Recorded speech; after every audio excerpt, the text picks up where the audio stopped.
Okay, I will call the Thursday, July 19th, 2018 regular Board of Selectmen meeting to order at 7:02. We have the pledge?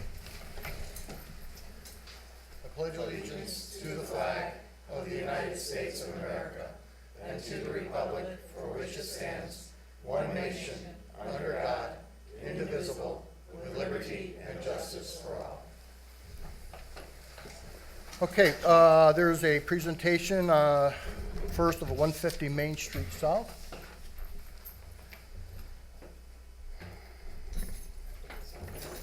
Yeah, sure. If it blows up. Good evening, Minister from Secor, Cassie McPartland, South Korea and Waterbury, here on behalf of 150 South Main Street LLC, which is a contract purchaser for the property located in 150 Main Street South. Tuesday night, we were before the Planning Commission, had a good meeting. I'm not here for looking for any formal action. About a year and a half ago, Board of Selectmen agreed to grant a license to the current owner of this property, which would be assigned to the contract purchaser upon buying the property. But because all that happened in the context of a different application, even though there are no changes, which I'll show you in a second, I just wanted to come back so there are no surprises. Since the last meeting, at which point the action was that the agreement would be negotiated with town council, Jeff Tinley. My client at the time, that first time around, was an attorney, which is the worst kind of client I have. So this is the most open negotiated agreement I've been involved with, but Jeff certainly took care to get it in place. This is new. The only difference is this is no changes to the exterior of the building in terms of ceiling or otherwise. Some in the front, it's a Planet Fitness is proposed. Signage would be in the roof sign. So this was gonna be a medical, This was going to be and now it's a Planet Fitness. correct. And even though I'll show you this, there are 0 changes. On the other side, the reason I'm here, you may recall, that the town right-of-way line comes through and has historically cut through a portion of the front of the parking area where there's some parking spots, some ingress egress. All the streetscape improvements that were proposed and approved last time. What's nice about working with this client is when we said out loud, please don't change anything, they said okay. So the whole layout of the parking area, including the streetscape, is exactly the same as it was last time. Same agreement with the Stones next door, exactly the same. The license agreement has been reviewed by them, approved without a single change, has been approved by their title company as well. So I'm just here to provide that information, answer any questions if you have it, and confirm that we're still on track, that when a closing comes, that the board is still authorization to have the first selectman sign is still valid and viable. Any questions? Seems to be. I mean, there's no changes from when we took our action. No Last time changes to and- the license area at all, no changes. Just the only change in the license agreement is drafted, making clear that the use of the internal privately owned property is always, of course, subject to the approval of the planning commission and none of us. Right. So, So the license agreement is simply allowing the use of the parking. that's correct. Area that has been historically used in town or And the structural plan is unchanged, you said? the building itself is, the outside footprint of the building exactly the same. It's the same finishes also that were That's what I was approved. gonna ask, it's the same finishes also? Right, exactly because the same. Planet Fitness has a history of turning its buildings purple and, Is that right? They do have that history, they are not doing that here. I will say, just to be You can completely pass clear, that. because I heard Kevin Bennett give this when we did the medical office, these were also windows, but because of the different internal structure, they're not gonna put windows where the stairwells are now, so that's the only difference. So, Did planning go through the traffic load? Is it gonna increase the parking lot usage? Uh, Did they look at that at all? We looked at it, I don't want to, I want to make sure I'm clear on this. We didn't have a requirement based on the existing site. The proposed use, when the traffic engineer looked at, I forget the name of the book, it's some fancy book that deals with specific uses. When the traffic engineer looked at the use of the grocery store versus that of a Planet Fitness based on real data from other Planet Fitnesses, it's a reduced traffic. I know this isn't necessarily for our purvey, but I'm gonna ask it anyway. Do we know what the proposed hours of the Planet Fitness will be? Not 24 hours, on the weekends. I'm going through my memory from the other night. There was the director of operations for Connecticut was at the meeting. I believe on the weekends they're 7 to 7, I think. Give or take. During the week, they open earlier, as early as 4 to 5 to get the crowd that comes before they go to work out of town, and then close at either 10 or 9. Another question that's certainly not in our purview, but there's another fitness center in town, I believe it's called Catalyst. I mean, It's two others. there's two others? There's multiple. Oh, that's right, there's two Two others. others. There's the gym, yeah. So is there enough business in town to support all these, or is this one gonna drive the other out of business? I mean, it's prognosis. I do know that for me, I was struck, this is me personally, I was struck when Planet Fitness described their model some, and one of the reasons why South Bear was attracted to them, theirs is a very low intensity fitness model, which is to say if somebody wants to come in once a week, twice a week, 3 times a week, there's no pushing on larger plans, there's no big heavy weights. It's not a CrossFit gym or. Correct. And in fact, they've seen their trend is that their age demographic is going up. Oh, I'd fit right in. So as other gyms open that are based on the CrossFit model, their model has attracted a different demographic. Maybe for you, Mike. Yeah. One final question. Is it owned and operated model or a local franchise?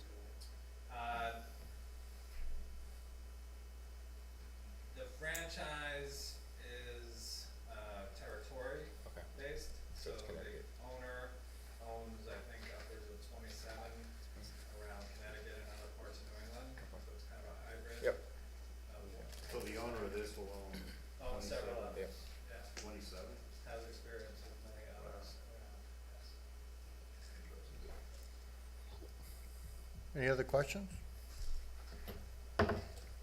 Thank So you. you don't need any, Oh. you don't need any further motions from No, us or it's any, not, I you, mean, I just don't want anybody to be surprised when the license agreement Right. that Justin and I negotiated 18 months ago, when it shows up again, I didn't want anybody to be like, wait a second, what are we doing here? thank you. Thank you. All right, thank you. Thank you. Okay, Arthur O'Neill presentation, he's not here. We'll move on to the public comment portion of our meeting, limited to 3 minutes per person. If you could give your name and address when you approach. Good evening. Is this on? Is it on? Good evening. Now it is. Good evening. Lorraine Marcantonio, Southbury Heritage Village. I will say, first of all, I want to thank you that you are working on the disaster recovery. What was asked by the community, you guys are working on. Now, I'm being a little more forward-oriented, and I'm looking for the winter doth cometh, and I'm one of the people that is not a snowbird. What I'm thinking about is what is our disaster, not just the relief, but what are we planning when a snow disaster comes? There are less trees to fall down, but a snow disaster comes, the roads are closed, and we have people in the town who need oxygen, who need to get to a doctor. How will they be notified? I'm hoping early warning, that they will be notified what's coming, how they can get transportation there, whether it be, through our ambulance or however, that how they can get transportation to one of our centers. Because with lights out, cold and no oxygen if you need it, or medication, recovery will not do. You may not be around for the recovery. So I want to know what's being planned now for a December, November, even October we had it, a disaster of the snow type of incident. Thank you. Thank you. Anybody else?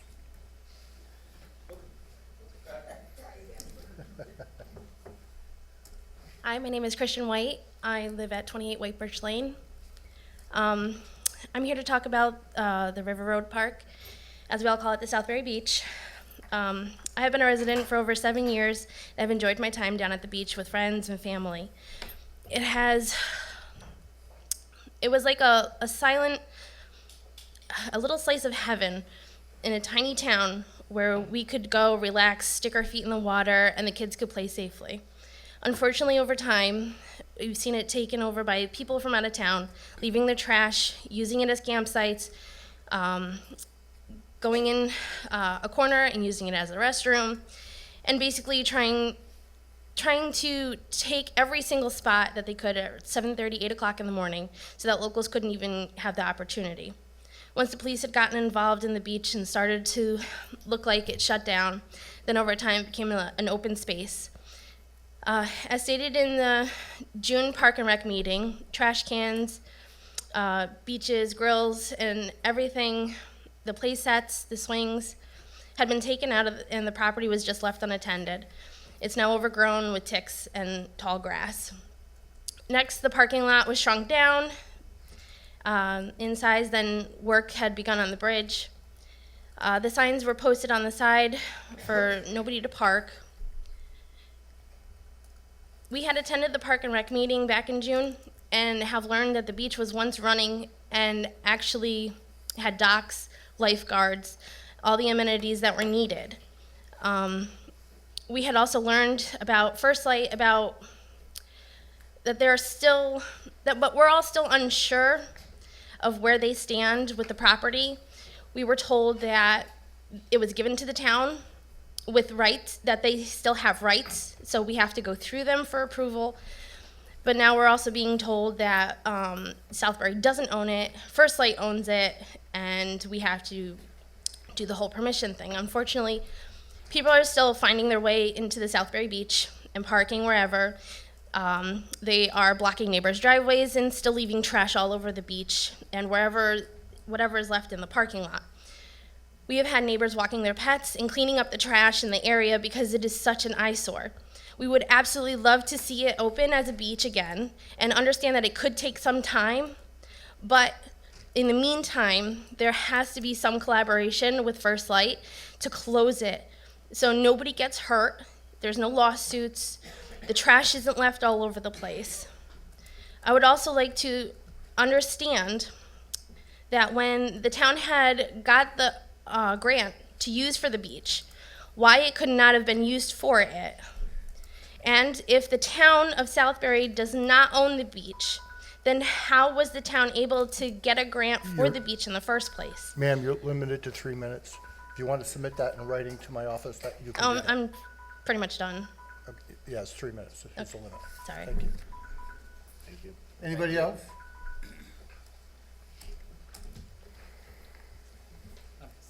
Terry Gilday, 837 Oakfield Road. I know there's going to be more speakers about the beach, but I wanted to shift gears to another park in town, Settlers Park, which is in the south end of the park. But we also spoke at the Park and Rec meeting. But following up on the letter that I sent to the first selectman and the director of Park and Rec, as well as the Park and Rec Commission, I've got copies of that if anybody hadn't gotten it. You got it?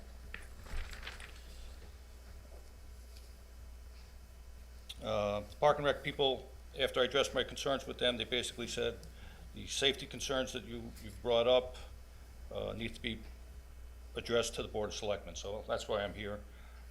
We did receive a call from First Selectman, and we appreciate that. As you can see in my letter, I have ongoing issues with the pond and the undeveloped portion of settlers for years. I don't feel that I should have to continue to police a town park and its unregulated activities. I'm asking you to recommend the fencing on the overflow area near the pond in an effort to protect the fields from damage and for the liability of cars accessing the pond. In the past, we've actually had, there were some stolen cars that were dumped in this pond over the years. We've had maintenance facilities from the golf course dumped in the pond. Basically, the only people that can see this pond this time of year is me and my wife, but in the winter, it's a different story, and there's people out there ice fishing, fires on the pond, potential with the ice breaks. I don't even know what the liability is to the town and or me, seeing as how the pond and my property touch each other.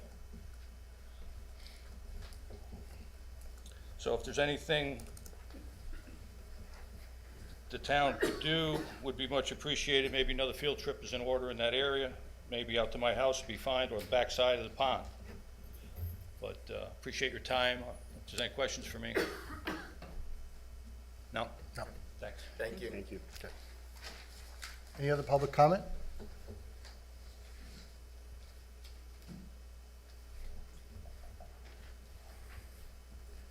Good evening. I'm Krista Judson. I live at 475 Berkshire Road, and I am here also to represent the town park. I've lived in Southbury since 1982. My son grew up at that park. You showed your ID. The lifeguards let you in only if you lived in town. If you wanted a boat sticker so you could bring your boat in, you paid the town, a park and rec department, $30, whatever it was back then. You could put your boat in down at the public launch, state launch, drive up there, picnic. It was a great place to be. There were horseshoes, there was a volleyball court, there were jungle gyms, swing sets. It was barbecue pits. It was maintained. It was a great place to be. And then through the years, it's just become an eyesore. They've tried to do things with the parking, so you put up all these signs so people wouldn't park there from Waterbury, New York. I don't know where they're all from, but they're not from Southbury, most of them. And so we'll shrink the parking lot down. And all that did was make them park closer together, and now they park down the road where there's no sign that says no parking. They park in front of the stop sign. If I pull down my road, I called the police 3 times this weekend, because when I pull down my road, the traffic coming this way, I have to pull in their lane to see what's coming in the opposite direction so I can pull out safely. People run across the road. There's trash all over the place. People on Berkshire Road have taken upon themselves to cut the grass, to go down there and clean up the garbage, to call a town and say, come pick up the garbage that's in the parking lot. It's really a sad thing because there is no place for us to go. I'm not a go to the swimming pool person. I like to grab my book, take a thing, and go sit down on the beach. It was a beautiful place. I'd like to see either something constructive happen with it and let's open it back up again, or close it down completely so nobody can use it and not leave it as an open space for people to come. The liability, somebody's going to drown, somebody's going to get hit by a car. It is a disaster. And right now there's a car that's been parked there for 3 days. 5 days. Is it 5 now? 5 days. A Ford Explorer that's been parked there for 5 days. Did somebody park there and go out in the woods and shoot themselves? We don't know what happened. We don't know who it belongs to. It really is it's a sad state because Southbury always is looking for places to go, bring people to town. Well, what better way to open up a small little park for people to enjoy themselves? Thank you. Thank you. Thank you. Other public comment?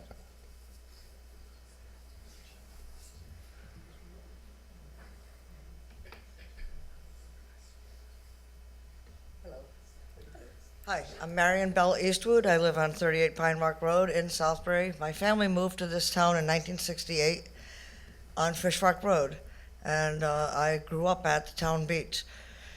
We played volleyball. I learned how to swim. I learned how to drown. Learned how to swim again.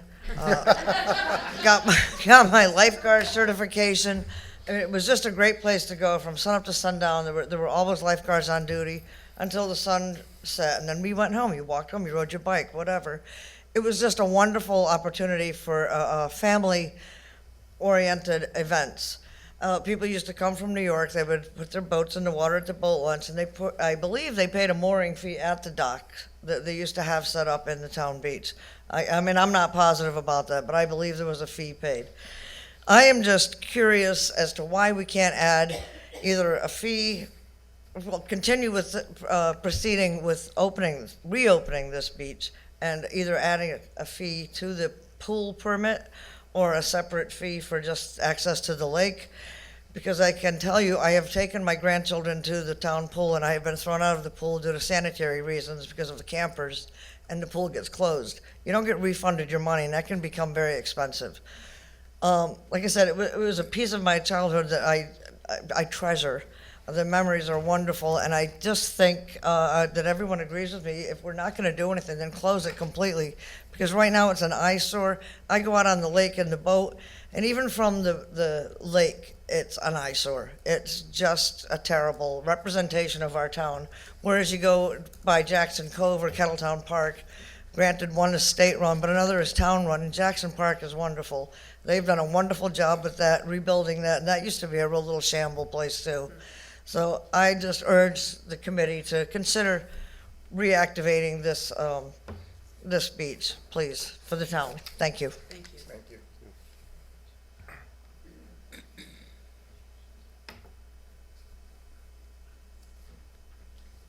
Hi, Tim Tillinghast, 478 Berkshire Road. I echo their opinions on the town beach. Jeff and I've sent letters to Parks and Rec and Jeff about it for a couple of years now. When Mark Cooper was first selectman, he actually had a field day down there. You know, he opened it up to the town. He had I don't know if it was catered or whatever, but he had a big deal out down there. On another note, I had sent the first selectman a letter about private easements and right-of-ways because of the tornado that came through. This is on our dime.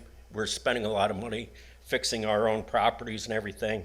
So this I found was a state House bill that was passed in 2014.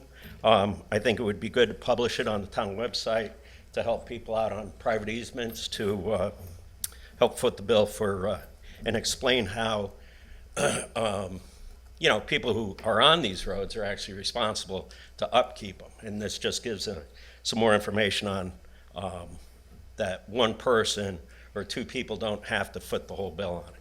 Thank you. Okay, any other public comment?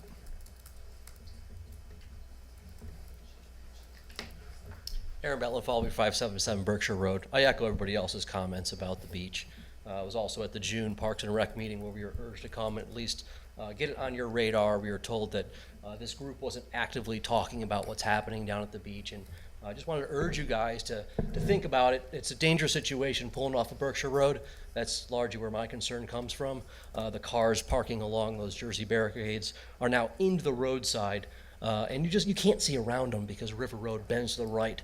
So as one of the other people said, you're literally in the middle of the street before you could see if any oncoming traffic is coming. So please discuss it. I think we have one potential solution behind us over here. I think they try to get on your agenda. They're probably going to talk. But yeah, anything we could do to make it a little bit safer and cleaner would be greatly appreciated. Thank you.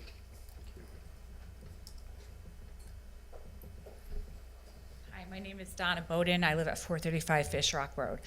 I recently moved to Southbury 2 years ago from Newtown, and I was excited about the beach because I had gone there as a child. And when I went down there, I was shocked. I mean, it was dirty. And so we go maybe 3 times a week. I bring my dog down there. I bring a bag of garbage. I've seen people walking across Berkshire Road in their bra and underwear. I was like, oh, is this the dress code here? Because it's like, it was pretty much shocking.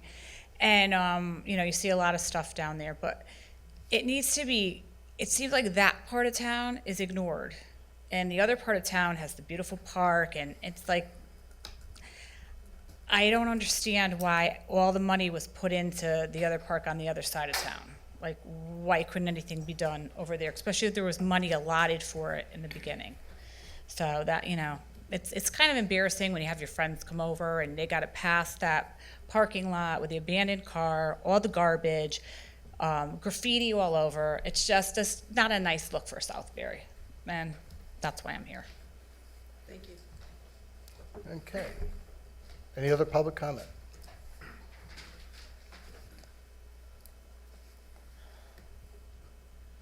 Good evening. I'm here also to speak on a couple different things. Oh, I'm sorry. I'm Michelle Zomer. I live on White Birch Drive. And I'm here to speak on a couple different matters tonight. First, I admire my neighbors for organizing themselves to advocate to improve our beautiful resources in Southbury. We have a great resource over on River Road.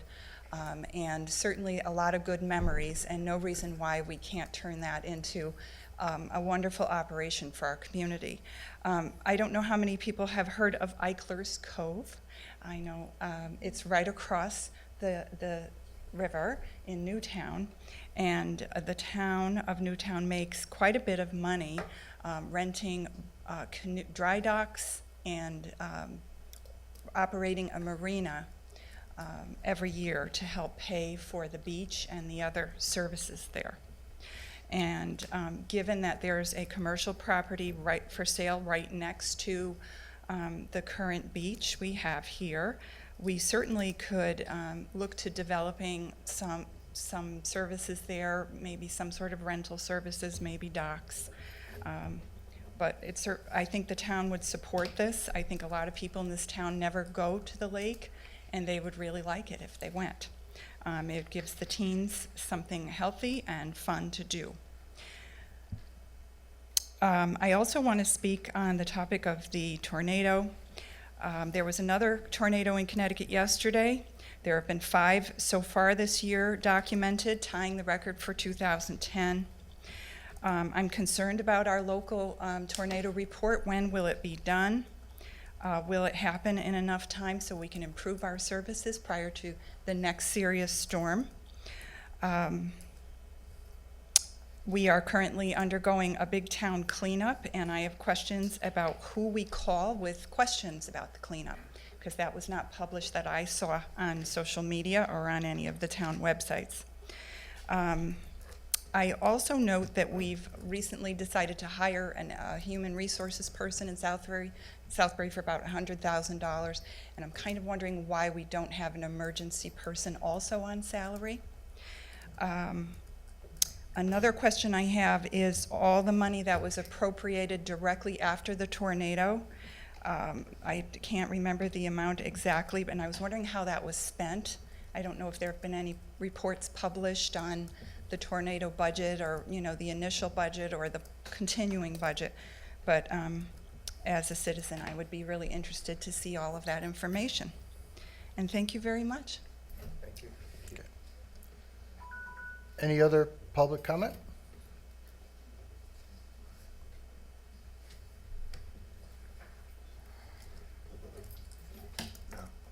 Good evening. My name is Joel Zeisler. I'm not from Southbury. I'm from Sandy Hook. However, listening to some of the residents, I certainly feel for them regarding Southbury Beach. I myself have stopped by and actually collected garbage in my pickup on the way back to Sandy Hook. I am actually the director of an organization called LOF, Adaptive Water Skiers and Snow Skiers. We've been around now for 27 years here on the lake, and I myself have great memories of Southbury Beach. In the late 60s, 70s, it was called, I believe, Southbury Athletic Association back then, and we were able to lease it from First Light and Power. We had water ski shows there. It was absolutely wonderful. We even had Bruce Jenner, when he was a little kid, doing events there with us. And we've been making efforts with the town of Southbury and First Light to see what we could do with the thoughts of sharing it with the residents. There's got to be at least probably 500 to 900 feet of frontage there. And it's beautiful, it's wonderful. You people in Southbury are very lucky to have it. We're hoping that we could do something. We have many, many organizations that we have worked with in the past, you know, from Wounded Warriors to rehab hospitals, individuals, and you name it. And there's parking down there. The road needs a little work, as we all know. And right now, as everybody said before me, it's not very good. And I'm hoping that something could be done, you know, along those lines. We're looking for a parcel to help our organization on the water. And we're hoping that maybe something in the future can be done with us along with the residents also. There's plenty of room there for everybody. Thank you. Thank you. Thank you. Any other public comment?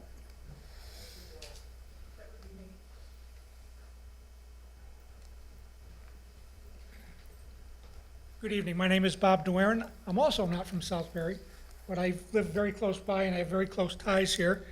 I'm here to speak on behalf of LOF as well. But what I would really like to make the selectmen aware of at this point is really who are the disabled, because that's who we serve. If you could just think about this for just a minute.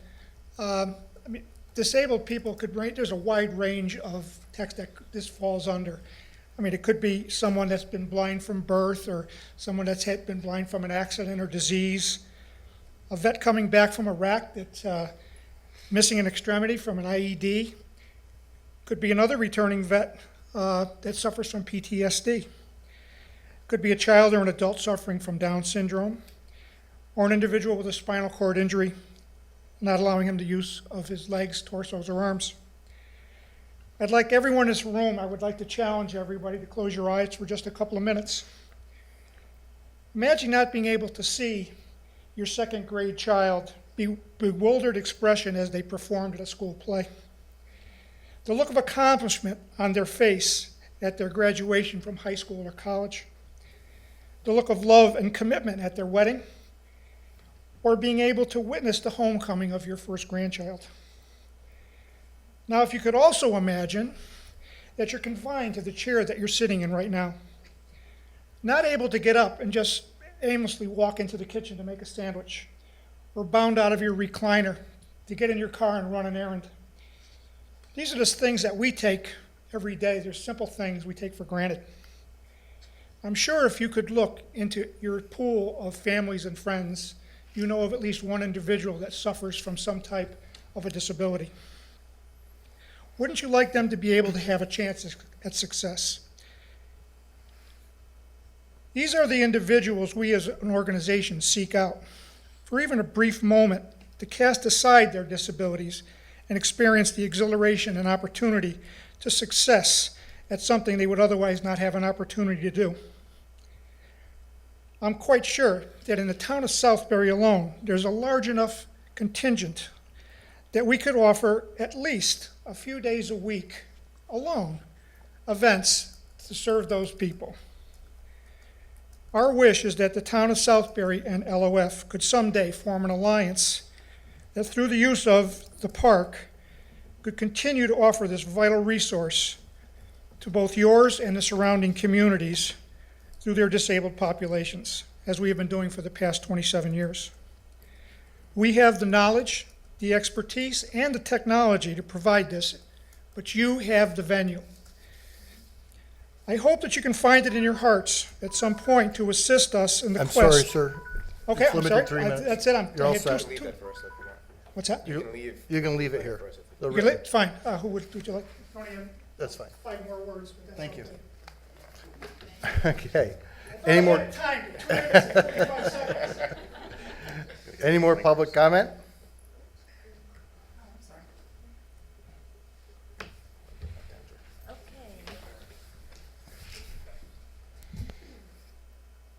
It goes down lower.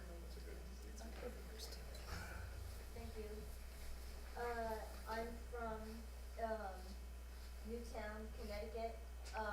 Your name and address? My name is Lynn Cimino. Thank you.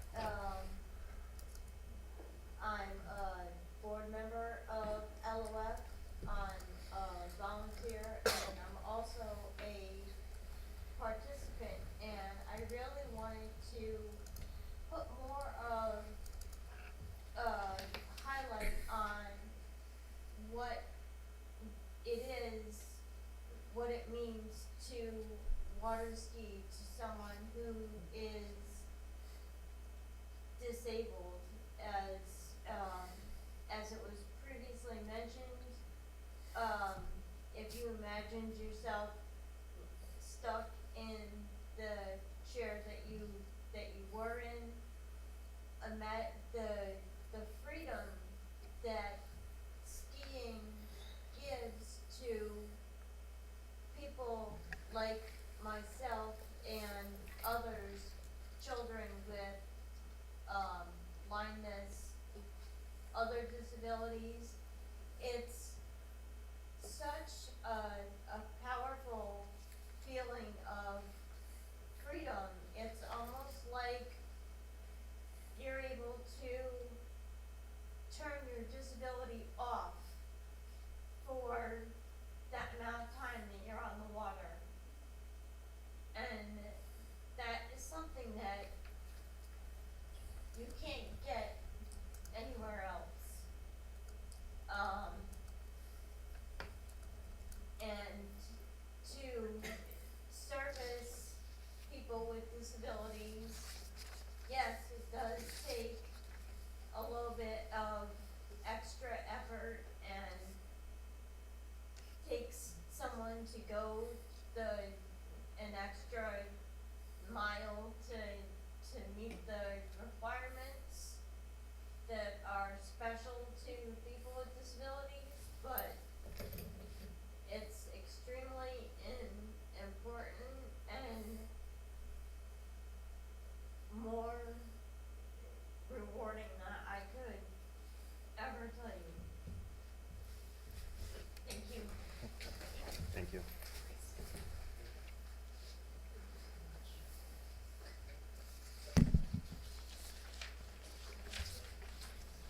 My name is Catherine Wolf. I'm from Timber Mill Road in Sandy Hook. I'm also a member of LOF Adaptive Skiers, and I would like to be able to, if I'm allowed, to hand out a brochure. Yeah, you can hand them out. This gives you a little bit of history as to what we're about, what we serve, and what we're looking for. But my part is, as Lynn and Bob were talking about the participants that we serve, I'd like to tell you a little bit about our volunteers.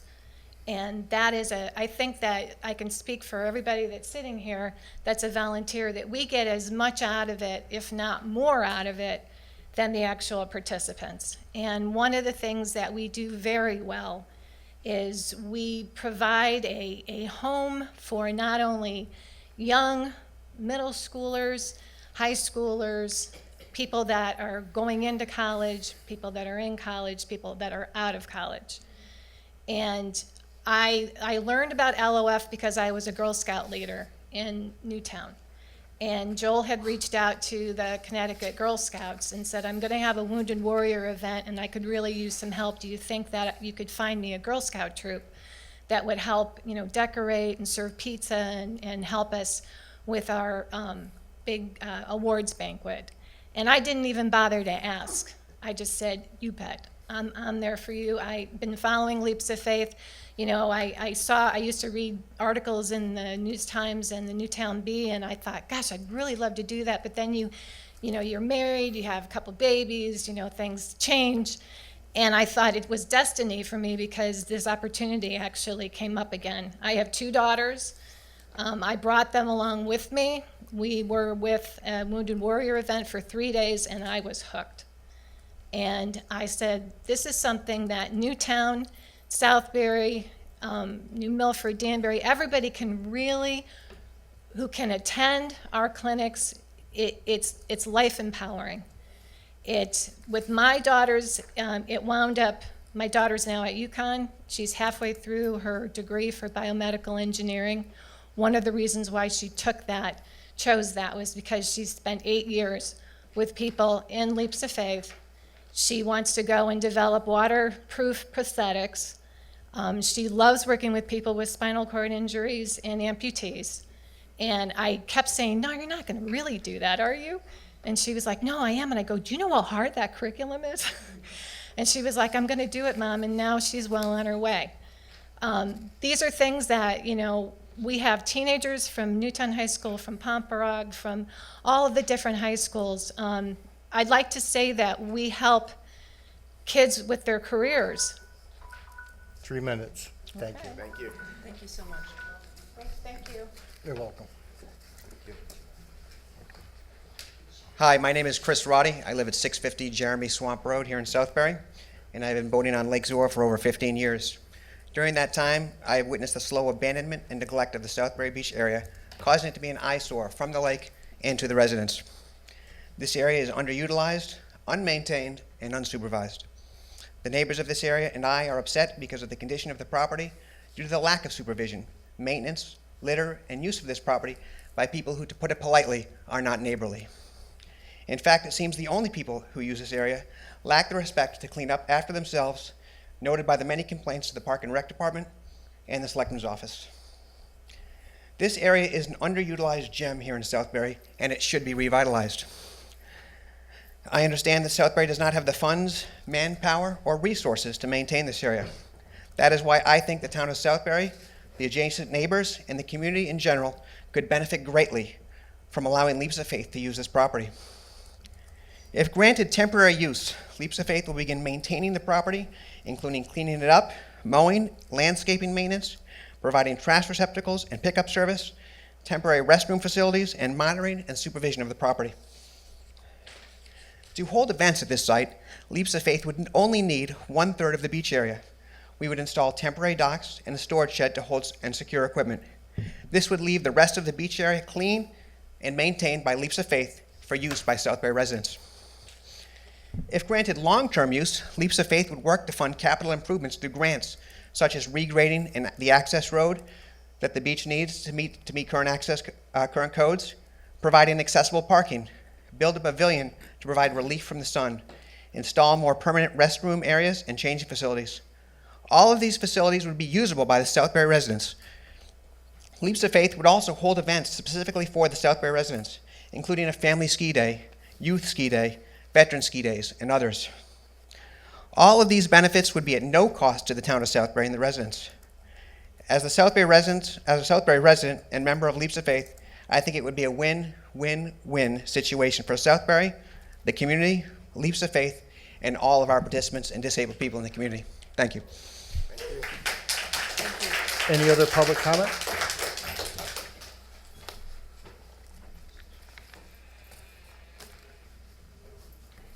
Well, my name is Scott Porch. I'm from Sandy Hook, Connecticut. I'm also here to talk about Leaps of Faith. I could tell you all here, I've been a volunteer for Leaps of Faith for the last 3 years. I could tell you what a difference it is to help somebody have the best day of their life, how that makes you feel. But I'd like to read this quote from Will Smith, the actor. The idea is, I've been to the top of money. I've had all the romance I have ever wanted. I've had all the adoration. I've been to the top of all those material world mountains, and nothing makes you happy other than being useful to others. That's it. That's the only thing that will ever satisfy that thing. This is what you're doing, and it's useful. So we have an opportunity here. Leaps of Faith, we presented at the Parks and Rec meeting on the 28th. You've heard what it's about. There's a question over the beach, whether it's First Light and Power, the town of Southbury. It's both. We need the Selectmen's help. We need the town of Southbury's help if we're going to accomplish the goal of revitalizing the beach and having LOF be a partner with you in that. And as you've heard, we are willing to do the lion's share of the work. I just want to leave you with this thought. At the end of your tenure as selectman, whenever that that may be, you'll have the chance to look back on this time and think to yourself, I had the opportunity to make a real positive difference in people's lives. And there's only two ways that could end. I did it, or I didn't do it. As selectmen, you became selectmen to serve your community. What will your answer be? Thank you. Thank you. Any other public comment? Lori Grabowski, Sleepy Hill Road, Southbury. I want to first say that I came to support the restoration of the Southbury Beach, and now I'm being reminded of Leaps of Faith and all the great things they do. And I think that's all the more reason to do that. And then on a second note, I'd like to thank everybody who has taken any action since the tornado to help move things along and get things done. Thank you. Thank you. Any other public comment? Any other public comment? One more time, any other public comment? Okay, that closes that portion of our meeting. Thank you, everybody, for coming. You're welcome to stay. Not riveting stuff. It's not that great. Okay, announcements and correspondence you've had. Are there any questions? We're gonna talk about that one email, Do you want to talk about which email? that one email that we just were talking about, that you said you mentioned that we should. We can talk about whatever email you want. Nope, that's okay. That's okay if you're not, it's We good, can- good. Are there any questions, correspondence?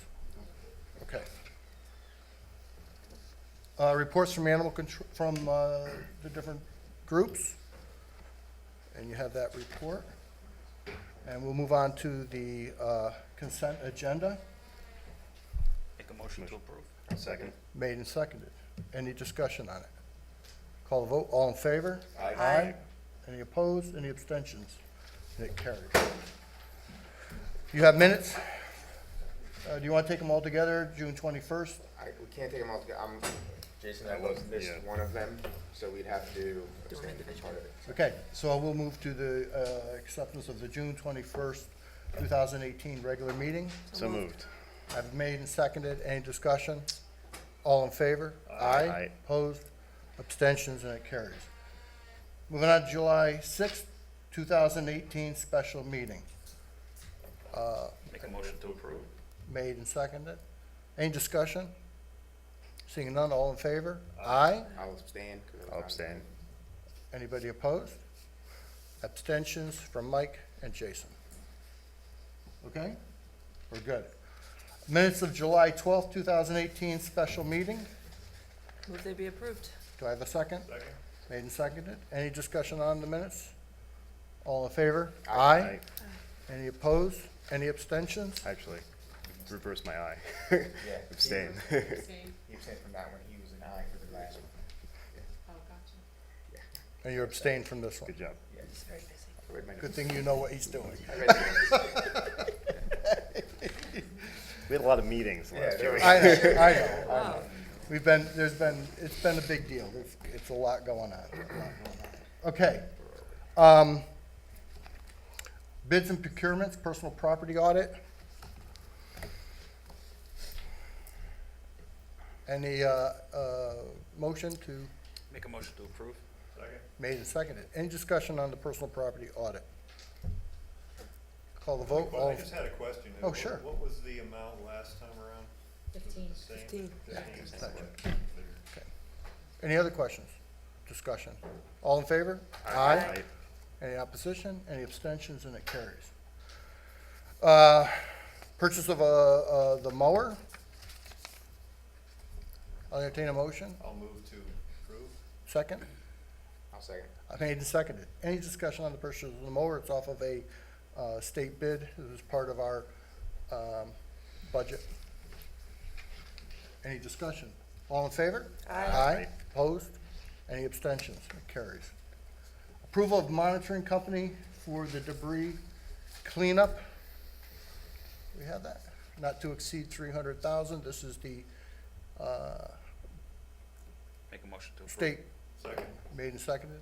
Any discussion? Yes. Since they require that this be done, is this something that we could potentially get reimbursement for a portion Yes. of? Okay. Yes. Thank you. Yes, it's part of the FEMA Good. monitoring. Can we get, I'd like just a little more detail, because it's not in any of the materials we have, in terms of what does, I know they're on the state list, and I know FEMA requires monitoring for disaster debris removal, but not to exceed $300,000 to sort of watch people doing stuff. I want to get a sense of what that means. And do we have anything on that? So basically what it is, you have to have a monitor, FEMA requires it. Years ago, they used to allow the towns to monitor. But we know how that works, and maybe some towns, not ours, they were concerned what was being done and what the federal government was paying for. So it's an estimate on the amount, quite frankly. You would come to that estimate by, they judge it by, it generally runs a little over 25–30% of the debris bid.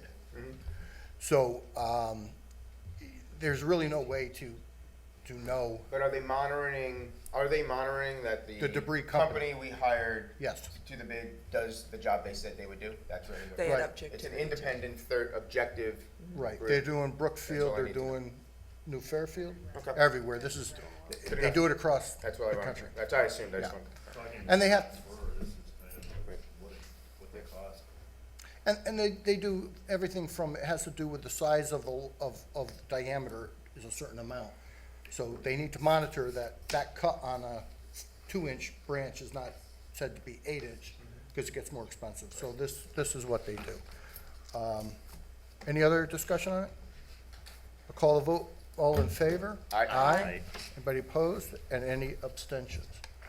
It carries. Okay, on the discontinuance of portion of Depot Hill Road, it's house cleaning on the actual Mylar. I guess it's, you saw it, there's not much of a change, it's plus or minus.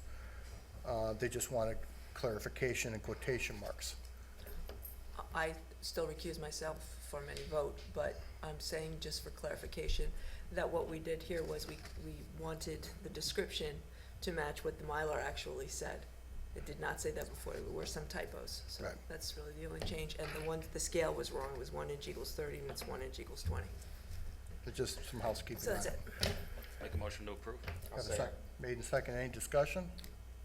All in favor? Aye. Anybody opposed? Any abstentions? I abstain because I work for the person who crafted this. Thank you very much, and it passes. Okay. EMS committee?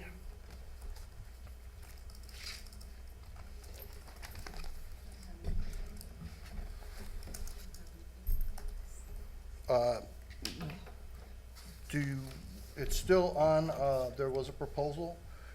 We do have an EMS committee. I've looked over the Holdsworth report. The final report says that the makeup of the EMS committee is not correct. And that's what is on the Holdsworth report. Does the Board of Selectmen want to change the makeup of the EMS committee? We have a Holdsworth report that says, final report. It's not the draft, it's the final report. Was never accepted, but also our, it has been reaffirmed by the Fitch, our consultant, that it's also not correct. So it's on here. So, question I have, and I think we brought it up at the last meeting, is one, I'd like a little more historical context. Why was that report never actually adopted? What was the rationale for it? I'd like us to pull the minutes if we possibly can, to see those conversations, to get a sense of the rationale of that current makeup of the board as to why that wasn't adopted. Two, I do believe that if we are going to explore a restructuring of the committee, the current members of the committee should have a voice in that conversation. They are part of our EMS family. for lack of a better phrase, in this town. They are our neighbors as well, many of them. And I think I'd want them to engage in that dialogue and conversation. Ultimately, the decision may lie with us.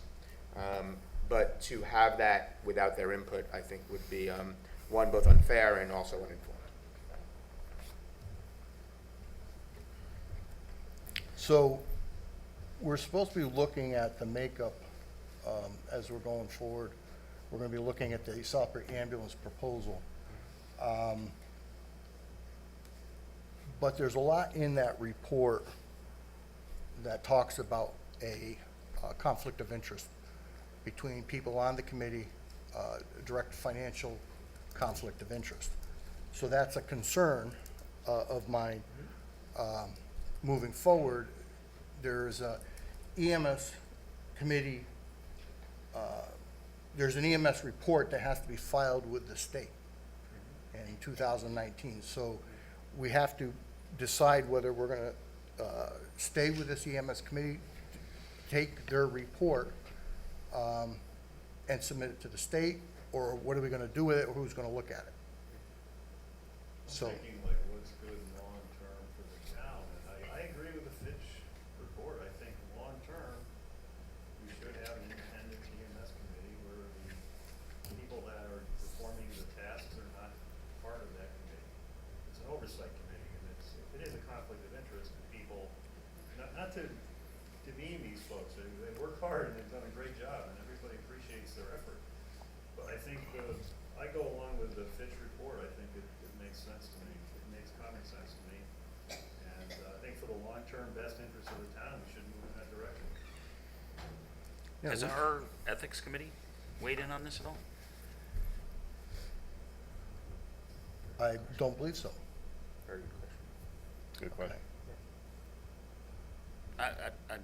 I echo what I've heard here. I mean, I certainly respect the efforts of the members of the committee, longtime volunteers to the town, but the optics on it are not good. Yep, I'd agree. So I'm certainly open to looking at making some changes. I just want to say, I'm sure there's going to be criticism of, but this report was done, when was the report? 2013. 2000, I want to be correct on the date. We're talking about the Holdsworth report, right? The Not the Holdsworth Fitch report, not report, the because we Fitch haven't seen the report. Fitch report. Well, and he's agreeing, he was asked to look at this. This was 2013, and one thing I do not believe in is kicking it down the road, or it's boiled there for 5 years. Nobody's touched it. Maybe people didn't have nerve enough to touch it. I can understand that. I'm not going to.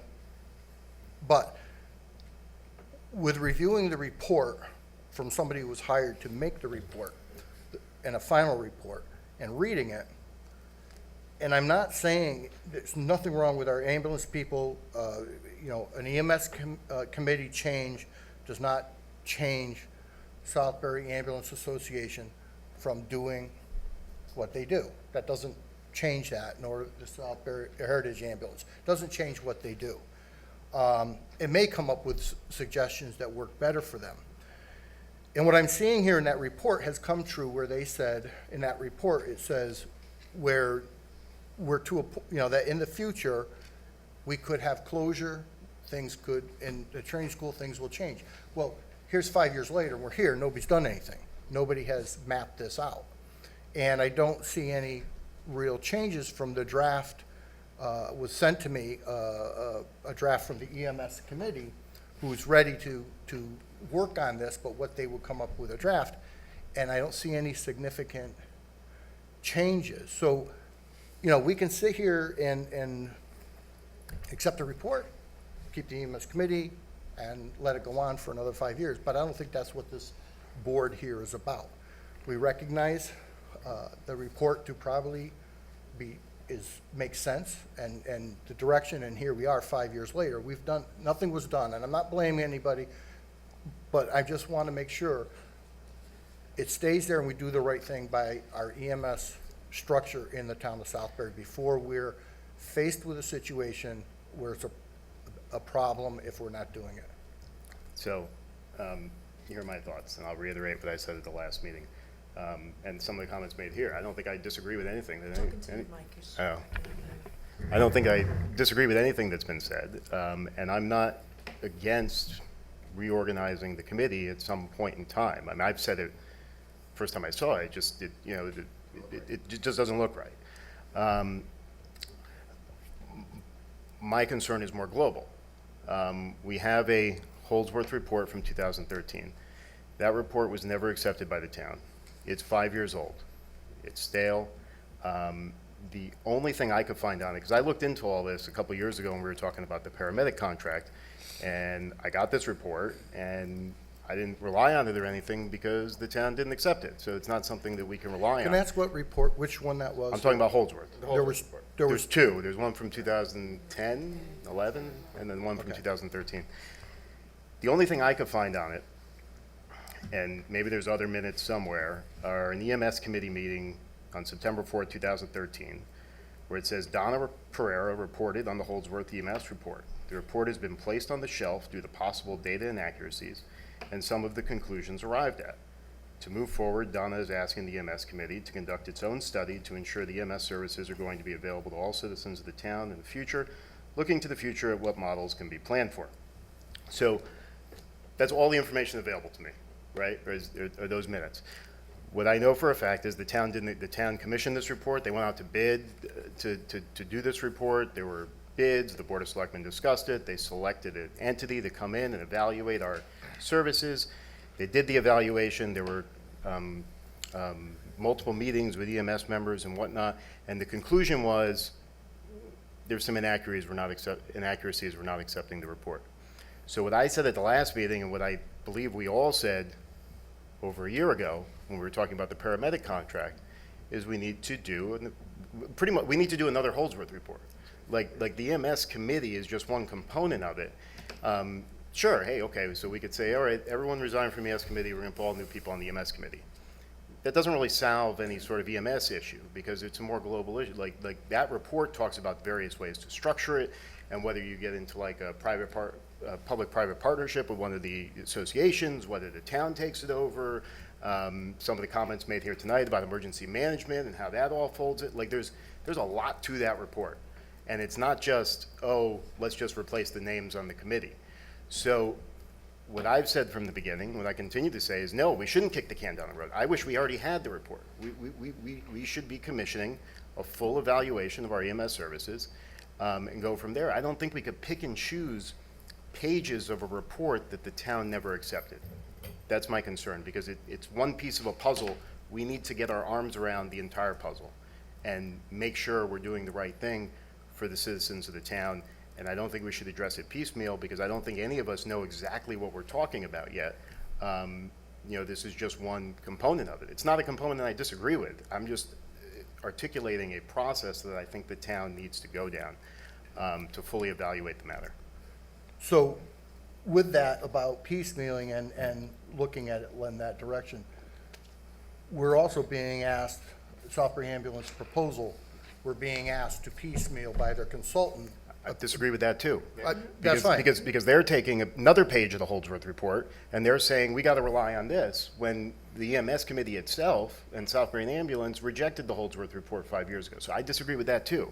I don't think anybody should be. It seems like everyone's taken the page that makes sense to them on that day. I think we need to do a full analysis of our EMS system. And it's 5 years old. Which I agree. That's why we're having this discussion. And I brought it back on under unfinished business. We did approach Holdsworth and asked them to look at the study again. Is that correct, Jeff Tinley? Jeff is not here? He left? They went out. Okay. We did approach Holdsworth and they refused to do it. But I thought we had a new guy now. But it was a Holdsworth report, and we're having, Holdsworth does not want to look at it and revise it, which would be I think Jeff is Jeff here? About the Holdsworth, that they wouldn't, they're refusing to do the study? He said he will be back in 5 minutes. 5 minutes, okay. So anyway, Holdsworth said no, they do not want to do it. we would have to commission to Fitch to do this, and it's gonna take some time. Right, I mean, but, or, I mean, the last time around, the town went out to bid for this service. Yeah.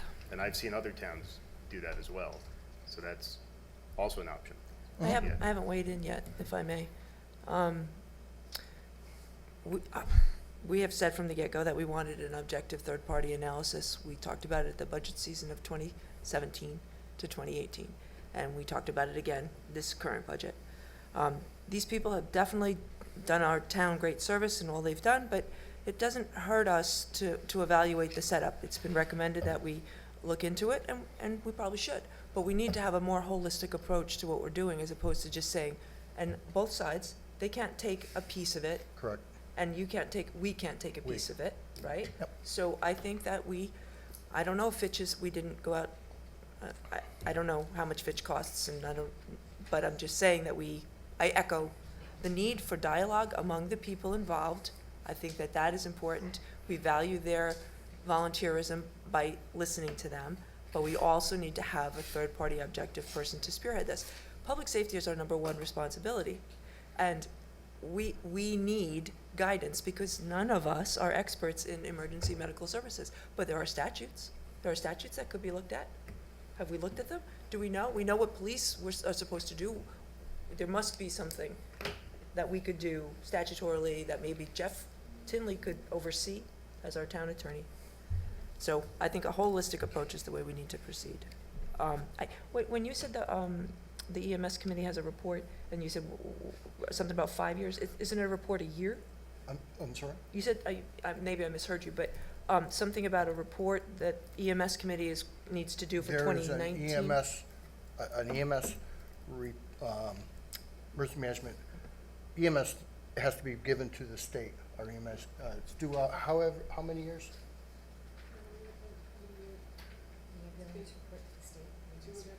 Every year? No, it's due in 2019. It's not every year, I don't know if it's 3 or 4. So it's not been done for a bit? Right, it's due in 2019, so they've sent me a draft that they've have been working on. I mean, I think until the town changes something, we have a It is what it is. current system in play. You know, that report, I assume, I'm not familiar with this area, but I assume that if the day after that report's filed, the town decides to do something entirely different, then you probably prepare a new report and An amended file, report. you know. Well, it's that. also up to us, it's recommended to us, the report is recommended, but does not mean we have to file it or accept that particular report for whatever reason. It is our report in the EMS committee, which is supposed to be part of the report. In that Holdsworth report also recommends that it be part of the town charter, this committee. And not that I'm saying that's what we would do, but it recommends that it's a committee and that it's made up to report to the board, if you read that report. So, I thought. I look at this as two problems. I think the recommendations that you see in this Fitch letter and also in the Holdsworth report are pretty common sense to me. I think we could do that with good conscience and create a committee, because that's gonna happen anyway, you know. You could hire people to come in, they're gonna give you the same recommendation, because it's so fundamental and so basic to how you manage any kind of service like this. So to me, I'd go ahead and start forming the committee, because that's gonna take a long time.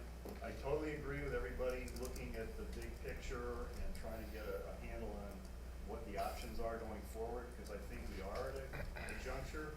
I think our EMS services are at a stage where there's gonna be a lot of changes going forward.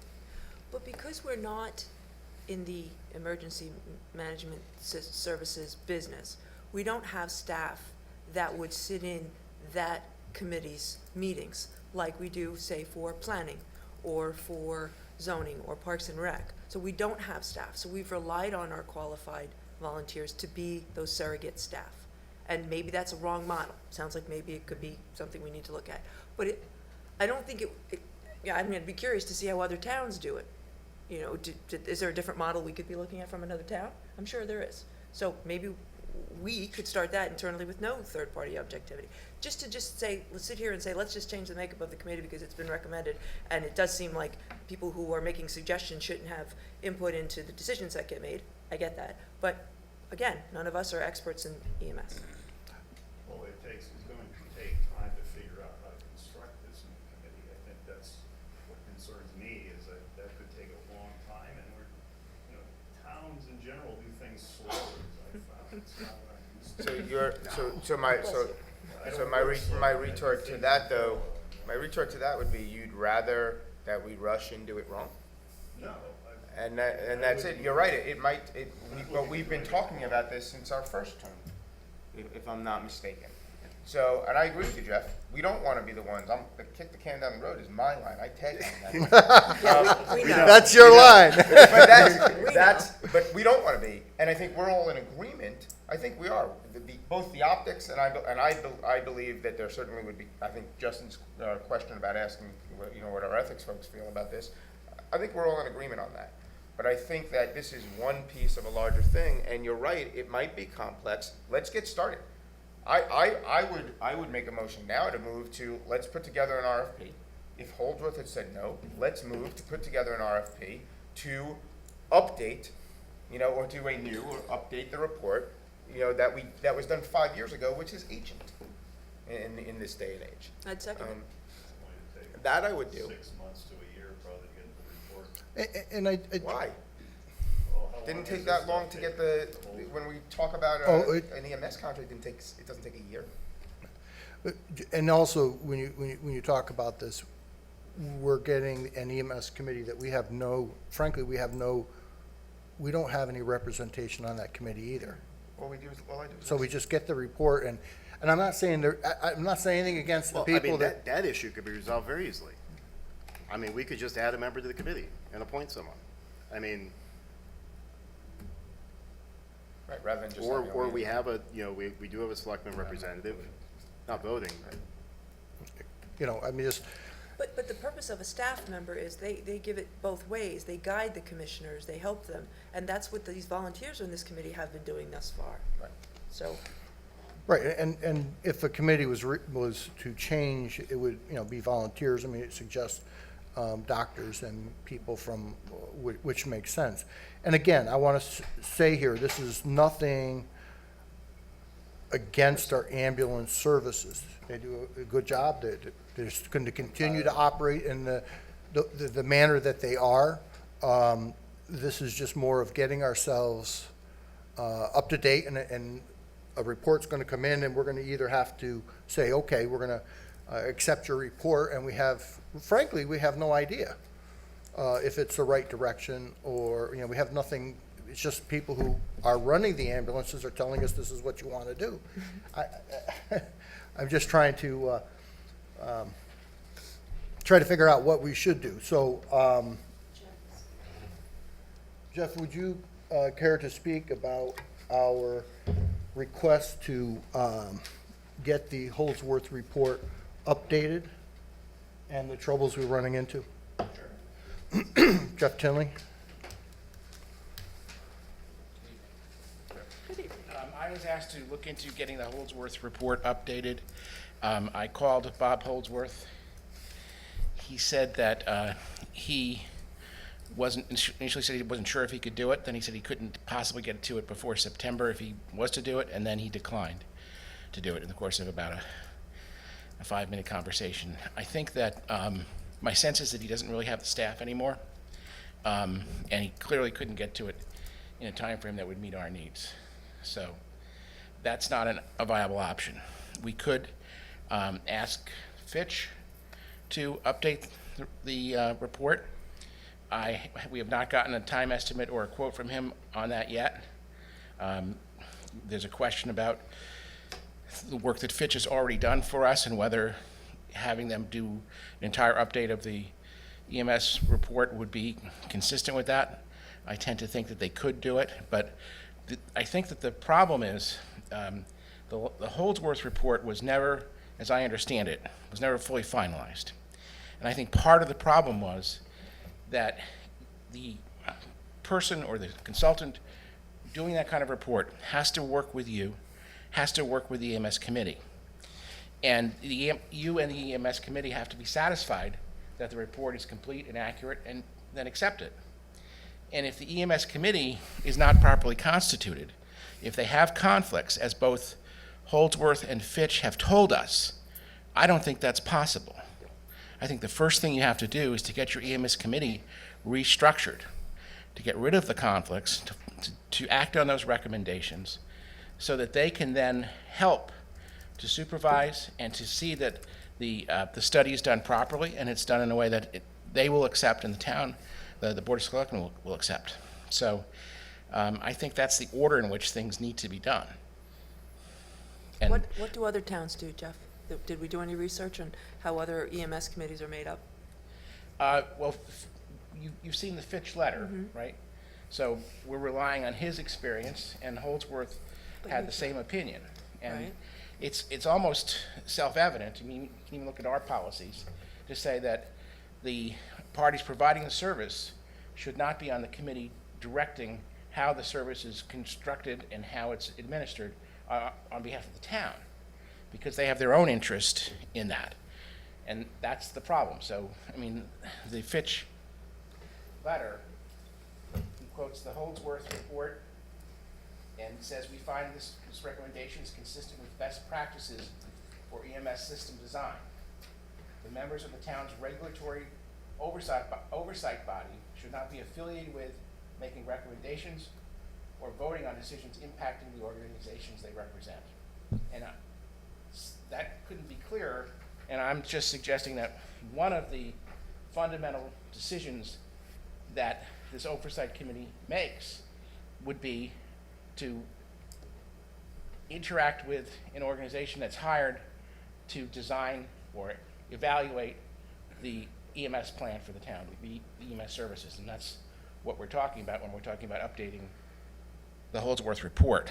So I think you have to have the committee properly constituted in order to go to the next step. So the question I'd have then, because if I extrapolate that to the structure of, I believe, most of our committees, where we do have staff sitting in paid staff, sitting in most, if not all, I believe, whether they're voting members or not, they're sitting in, they're making absolutely and certainly in the committees that I serve as liaison on and that I served on prior to being on the Board of Selectmen, making recommendations, giving opinions. So that would, do we need to now look at our entire committee structure? And that's my concern about cherry picking one element of what was a comprehensive report to look at not just the EMS committee, but all of our emergency services. And so that's concerned. Like I said, I don't think any of us are in a disagreement that in all likelihood, we should be restructuring that, because both the optics are wrong, the ethics may well be wrong, and not calling into question the ethics of anyone who currently serves. But if that is the case, if the case is that no one who works on a service, right, a service provided by the town, right, and with the town, Provided to the town. to the town. But still, is that our difference? Is that where we're making the line in the sand? That you know, does Dustin no longer sit in the Parks and Rec Commission meeting? Does But there's a difference, and as you said it, and it started to clear up in my brain. Our paid staff don't have financial benefit to the decisions that they're making. At least they shouldn't, because they sign the ethics document. But do our EMS folks sign? Do our EMS folks sign the ethics document? No. No. Yeah, they're an independent All- entity. Right. And so they're not town employees, but they do have an interest in how the EMS system in the town is structured and run. It's a town committee though, isn't it, Jeff? I'm sorry, do we The have EMS EMS committee. that The signs? EMS committee, what No, I'm she's saying talking that, about the members of the EMS committee. Like EMS all of our board and commission members sign Oh, our conflict of interest policy. yeah, and then I misunderstood the question. If that was the question, I'm sorry, I was, was the question, do the members of the EMS committee sign the, yeah. I don't know, but I don't know how they could, some of them, considering the dual role they play.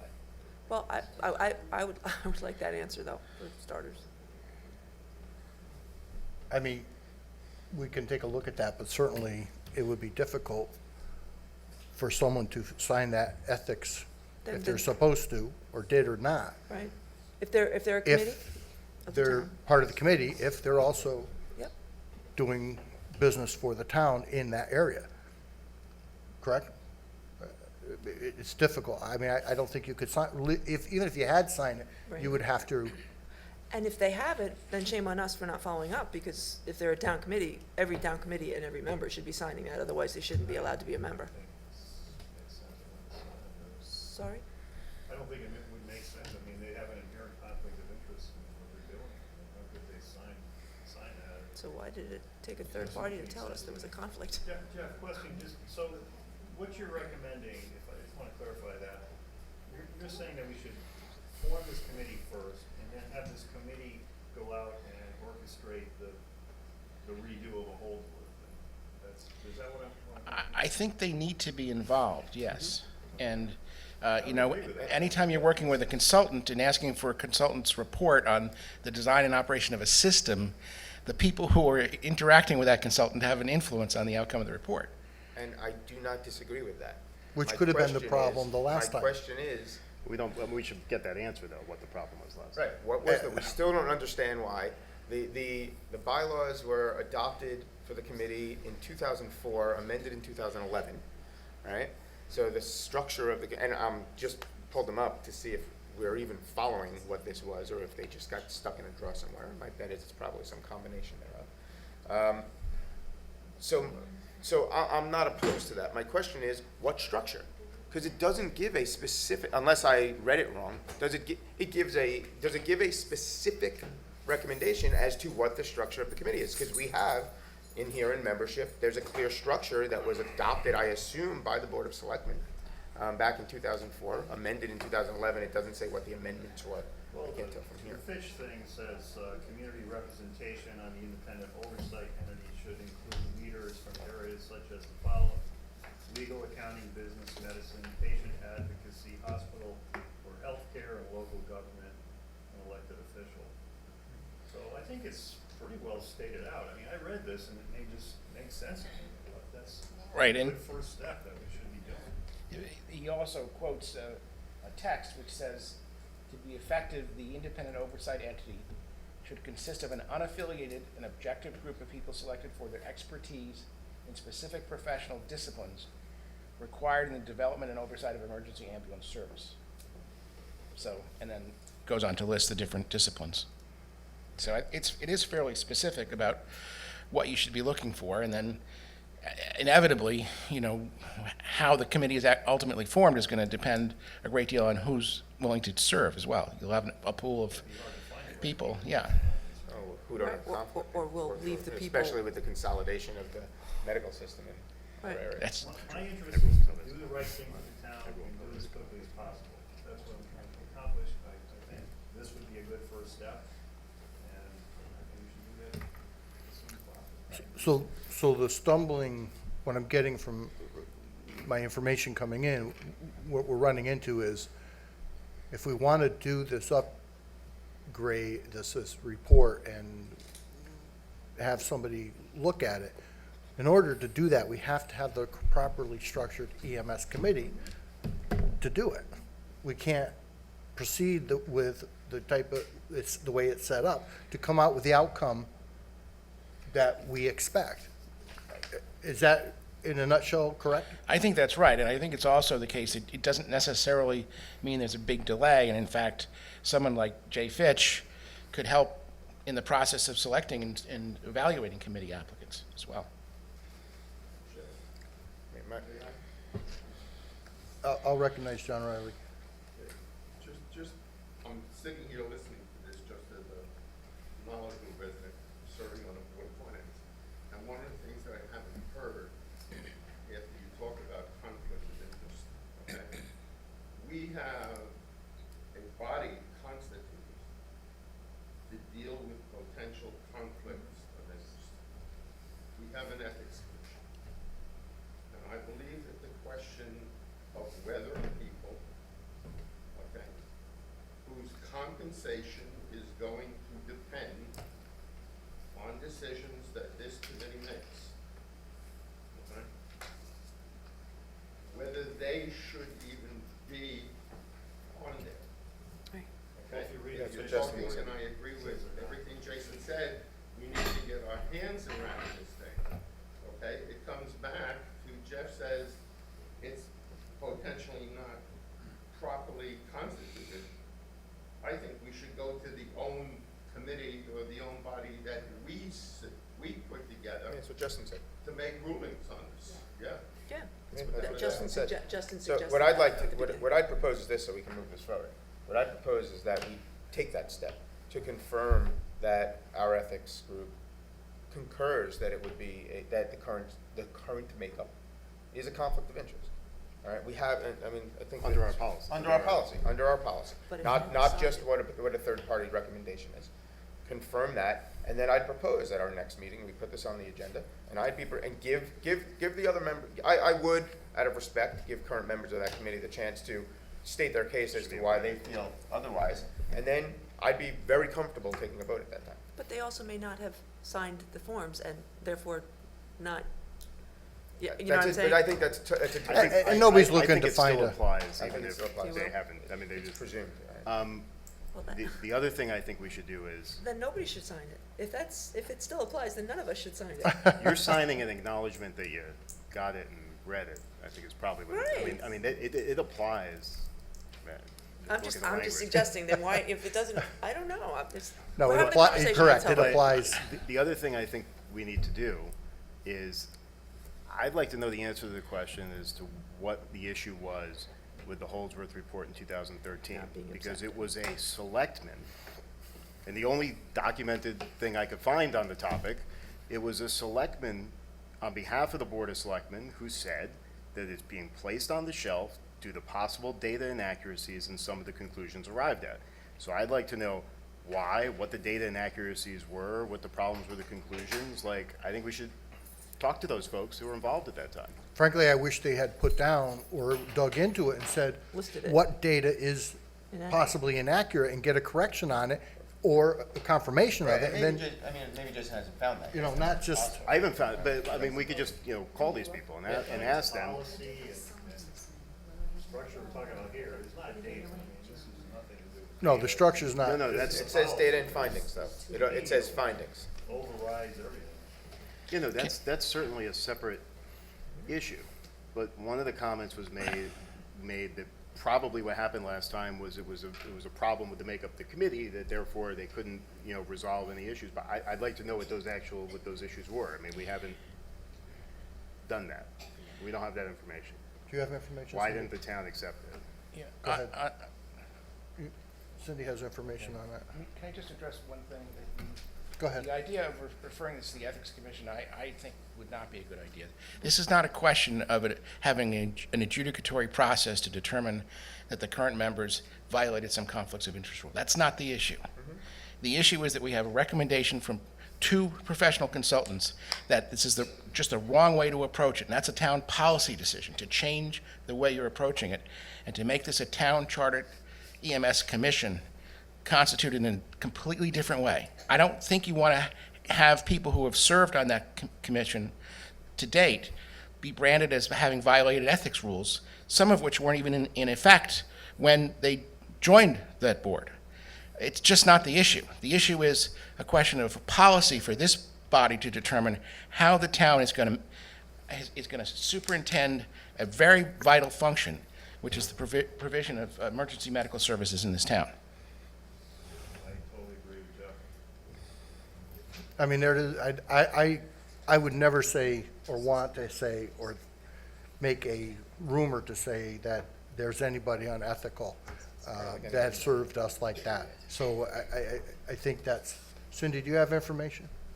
Well, Noreen went and did a little history for us and came up with the answer to some of your question, which, a little bit of how they came to that conclusion. Thank you.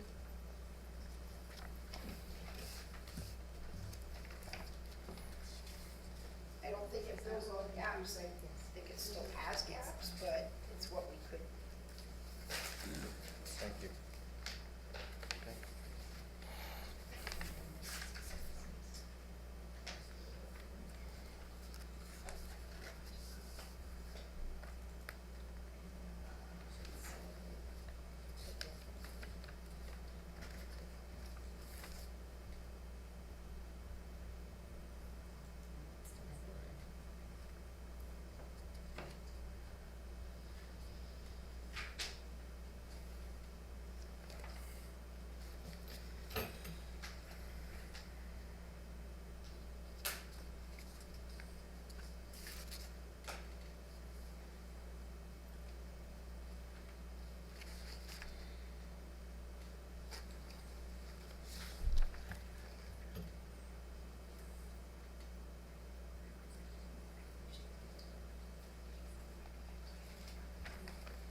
Yes, please.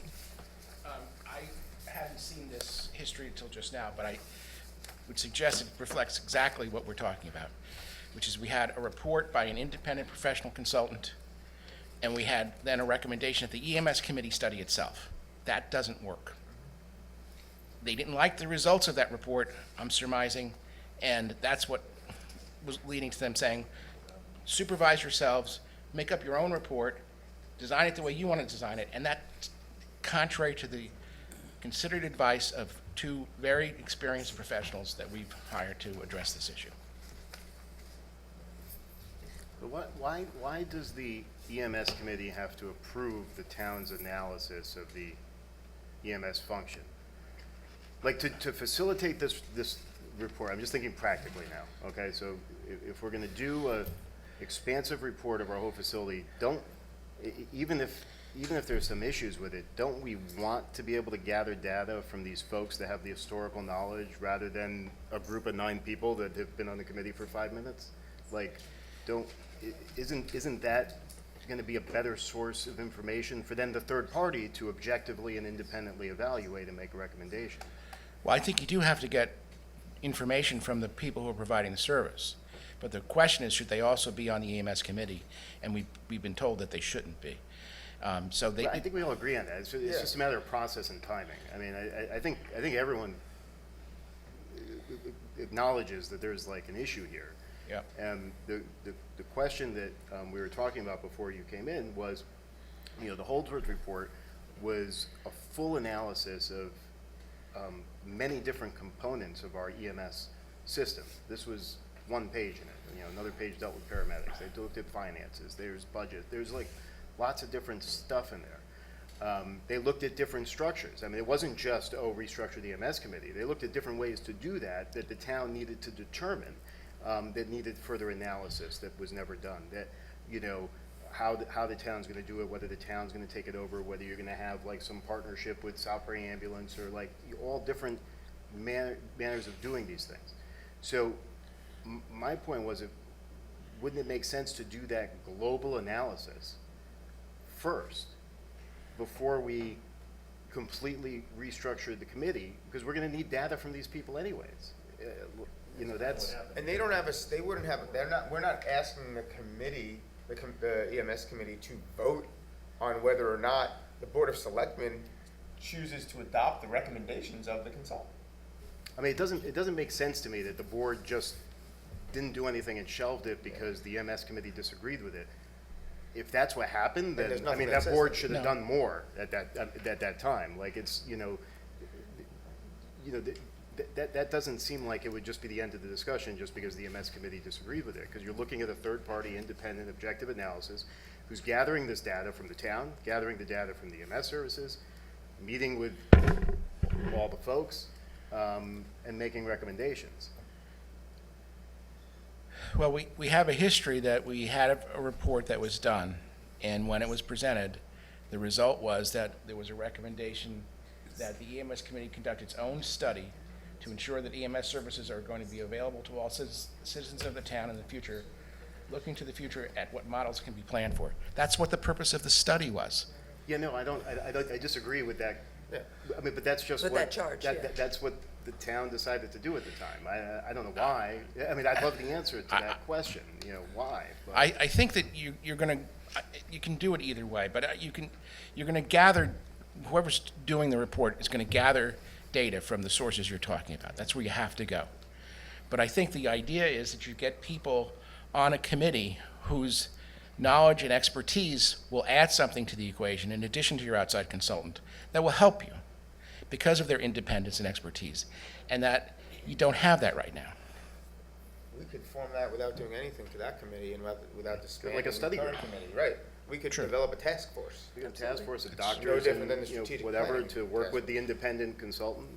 And we could do that without, that's it, listen, the simple fact is with the revised conflict of interest statement that we have, policy that we have as of 2017 or whatever it was when we February 2017, when we approved it, we've placed those members in conflict. I mean, there's no question about that. They've done nothing wrong. But from a historical perspective, the 2004 and then the 2011 bylaws of the EMS committee are in direct conflict with our conflict of interest. Who adopts policy. the bylaws? Do we adopt the, do we? If it doesn't say in the bottom, right? Do we? The ones that we adopt, we put, Does the Board of Selectmen town- adopted, we put a date on it. If it doesn't have BOS adopted on it, it's probably not been adopted by the BOS. It says bylaws for the and I assume this is final, bylaws for the Emergency Medical Service Committee of the town of Southbury. They adopted them themselves. Jeff, how long do you think it would take to put together a committee of qualified people as described in the reports? It's really hard to say. I think you all have experience with trying to put together committees of volunteers. Find good people. Yeah, yeah. We don't have a conflict of interest. I just feel like, don't we just want to restructure this once? I could be wrong, but if we take the approach that, okay, we disband the EMS committee, we put all new people in there, and then we do this analysis, we're most likely going to have to restructure this twice. Because now, based on this analysis, we're now going to determine really how we want to structure our entire emergency response system. But I agree with Jeff. I think that part should happen after we establish a committee of qualified individuals to own this. Put it on them, not on us. That's how I see it. I mean, I see the merits in your discussion as well, but to me, this is common sense. I mean, if you have an organization of people doing work and you want to oversee it, you don't put the people doing the work to oversee themselves. I mean, that's just not how it works. Going in a circle. We agree on that. So, Not sure, Jeff. not an easy job, all right? Not sure. But, I don't see it as a tough call, really. I mean, I don't know that the question that this has come to has been put directly to Jay Fitch. We could do that. Say, what's your recommendation as to how we approach this and Say, we're gonna commission an analysis of our entire emergency response system. We're gonna look at the structure, we're gonna look at different, It's an update we're to we're the pretty report. much gonna do the Holdsworth report, probably do a little bit more than Holdsworth did, and do a full evaluation of these services, and we want them to make recommendations, and then the town is going to, like the Holdsworth report has, benchmarks for the town to do things, and it was never accepted, no one ever did anything, but we want this independent objective review because we want to do what's in the best interest of the town, and then we're going to presumably follow the advice of, this independent expert once we've met with them and gone through that whole Essentially, you're process. saying we're the new EMS committee. The Board No. of Selectmen is the new No. EMS committee. No, So- they wouldn't have anything to do with it in the first So place the anyway. question to him is there a problem doing that analysis with the current structure of our EMS committee? They don't And have then it. restructuring it once we restructure everything, depending on what we restructure. I mean, I don't, The EMS committee is advisory in nature only. That's in their current bylaws. They are advisory to the first selectman. right? So anyway, so they can't make any, they're not supposed to be making any decisions. Correct. But it is an area where special expertise is required, and so that advice is essential. So, and the source of the advice has to be something that's carefully considered. Is there no statutes? Are there no statutes around the formation of an EMS committee or guidelines? Or, it just, I mean, it's pretty critical. I'm just, Holdsworth cites best practices and Right. a textbook, and I think that's what we have to go with. I don't Wow. think that there's specific Connecticut state statutes or regulations that bear on this. that would be very helpful if there were. I think that's a good idea to ask Yeah. our current independent consultant if there's any harm in doing this analysis. Give us a feedback, and like I said, if we have that information, you just have that, and so the commission, I'm happy to ask that, but when I had one of my first conversations with him and asked him, like, okay, where do we start? I said, just start with the EMS committee. Yeah, but that was in the context of a different discussion. Yeah. I mean, it wasn't in the context of the fact that, hey, we're gonna look at everything. How long ago? I'm like, So we're gonna figure out ourselves with a consultant how this thing should go, and then we're we're gonna pull people into an EMS commission to kind of manage that, where they have no real input into how it was structured and how it's put together and how it's organized. That doesn't make sense to me. Just me, my experience. I agree with Jeff. I think the first thing we should do is put together a new commission, give them the responsibility to figure this out. Hopefully we pick the right people and they do a good job. Otherwise, we're just becoming the EMS commission. And if we commission Fitch, we would have to get a request for a proposal. And then do we send it out to, we had difficulty finding other consultants that would. It's such a small world, right? It's a very small world. We've already have Holdsworth who's not, you know, Anyone know how many bids we got the last time? Because this went out to bid last time. I don't know. But it may be, the board may also determine that it's in the best interest to not. That could be, you know, that's a determination by the board.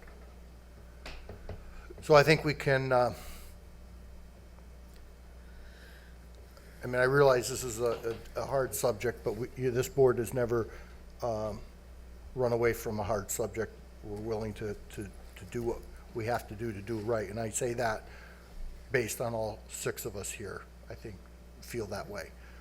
And I want to be clear again, you know, that's why I brought it up. We're discussing it. We see there's issues. We have to figure out what the best way to go. We can get, we can reach out to Fitch to get his opinion about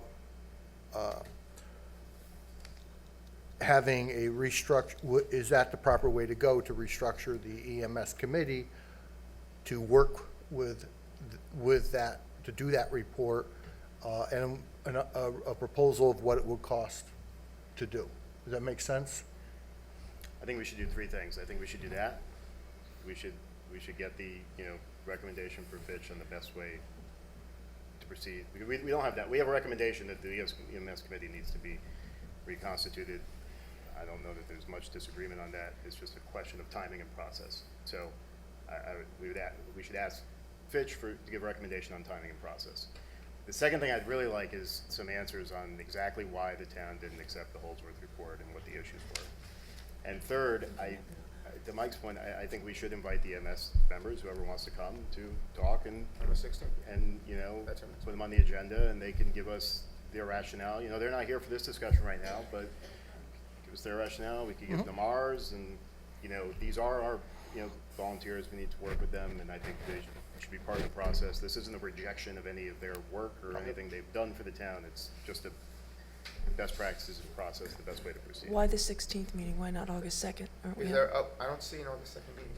aren't we having? No, there's one meeting. There's only one meeting. Our next I meeting won't be here at that meeting. I'm not going to be here on the 16th. Why don't we have a second meeting on the 2nd? That was determined by the board. Could we move it back We to could. the 2nd? We can always have a special We could have a meeting meeting on the for that 2nd. purpose. Yeah. We can always make that happen if we need to. But I'd agree with Jason on that. But, and at a point, I think we'd want, whether it be Fitch or someone else, I'd want them to recommend what should the bylaws of an EMS committee be to be consistent with the bylaws of our other committees as well. There shouldn't be independent fiefdoms. Okay, so I guess at this point. Thanks, Jeff. Thank you, Jeff. We'll, what's the proper table? Postpone. Postpone till our next meeting, the EMS discussion, all right? Do I have a motion? Motion to postpone to the next. I'll second it. Made and second, any discussion, all in favor? Aye. Opposed, any abstentions, and it carries. Okay, That was productive. I would entertain a motion to table Southbury ambulance proposal. I'll just say, I think that's wrapped into the same discussion. Yeah. I mean, it's the same. That's fine with me. Just to be clear on what ultimately gonna ask for, an analysis of our systems and whatnot, I think that's part of it. I mean, that's clearly part of, that's clearly part of the global report that we're looking for, and what the recommendations would be on how we should proceed with I our agree. services. So we will, the part of that will be under the table, of the, under the, I excuse think me, they're part and EMS. parcel of the same. Yeah, Okay. I think you could. So make- do I think we you can technically combine have to, EMS/SAS. Make the under. we'll just change it on the next agenda. Be under old business. Okay. In your packets, we are talking about an issue we're running into with the position of treasurer controller, which is the technical term for it. And this is subject to approval, the resolution. Part of the issue we're running into is that it takes a certain amount of time to have check signed, signatures, and we're running into it tight. It takes at least 2 weeks to get that done. As you all know, Bill and our assistant treasurer, Joyce, are resigning on the same day, meaning that we don't have somebody, a signator for the checks. So we're trying to make sure we can get those signatures done.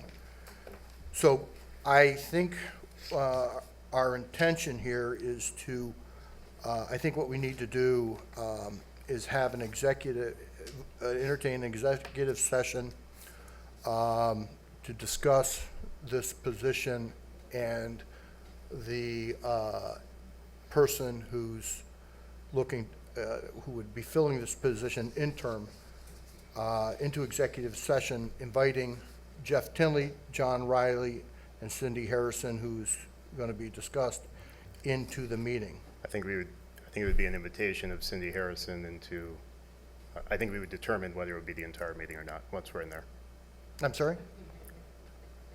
I think we would determine when we're in there whether it would be for the part or entire meeting. So we're inviting her in for at least part of the meeting. Yeah, for part is fine. All right, do I have a motion for that executive session? Are we doing that now, or are we adding it to the agenda? Are we gonna add it to, we have it, Because we have executive session Right. later. Or we could do it now and come back. No, we can, I want to add it to the executive session. Okay. I'm moving to add it So to moved. the, and I'll second that. right? To add it to the executive session, yes, Yeah, to add it to the executive session, which is, okay, coming up quickly. God willing. right. Motion to amend the motion to amend the agenda to add to executive session discussion of appointment of Cindy Harrison to the interim comptroller position. Made and seconded. Any discussion? All in favor?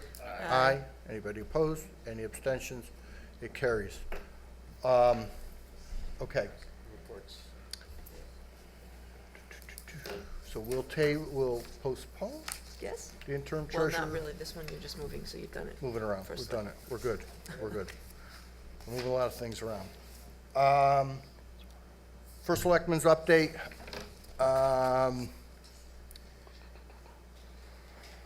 Hold on. I have a lot of notes here. Wrong page, wrong paper. I'm good.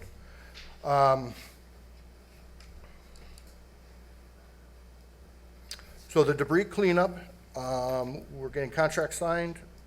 We hope to start on Monday. We will be very difficult to have a specific road, which road we're gonna be on. The contractor's coming in, he could be done in 20 days, and the way it's done, it depends on where they feel they need to go to make the best use of their, so there will be no, on the website, no which roads. It's been 2 months to get the material out to the road, and they're gonna be moving very quickly to get this cleaned up. Have they done, have they driven the Yes. roads, so they know where the hot spots are, essentially, hotspots for lack of a better phrase, where the biggest, And of course, Agreed. we've asked, frankly, some of the big Sleepy Hill, yeah. that's whatever, what to it is, get on them. That's what I'm talking about. I want to make. And they bring it in, and they could be adding more trucks as they go along, which means it's gonna go quicker. So there's no rhyme or reason, there's no way we can put a schedule out. The last thing I need is someone saying, well, you scheduled my road for Wednesday, and you did on Tuesday. So it has to be there, and we're gonna be done. I'm seeing more stuff showing up on the sides of the roads as I drive around. And people are People preparing. bringing it Yeah, out. they're bringing it out. Well, We should let people know I that, was because gonna that's say, gonna be the send a first reminder. question. yeah, it's on, I think we put it, it's on the, it's been put up. Yeah, it's 23rd. Right. Well done. Right, so we're on that. Spruce Brook Road Bridge is on schedule and progressing nicely. There was some concerns about heavy rain with it, because the brook is right now running through what is the overflow bypass. I checked it in the rain, that heavy rain the other day. I checked it in the morning, and then we had a progress meeting, and the good news is it held, which I'm thrilled about, because there was some concern. So that's moving along very quickly, and quite nicely. My office is continuing to meet with Connecticut Water, Mylona McBroom, and the Pomperaug River Watershed Coalition over an operations plan as part of the agreement this board had with Connecticut Water, which is also nice because in the strategic plan, it says we need to protect our aquifer and all this, and we're doing, and we're doing good. And I'm very pleased with how that's working out. All right.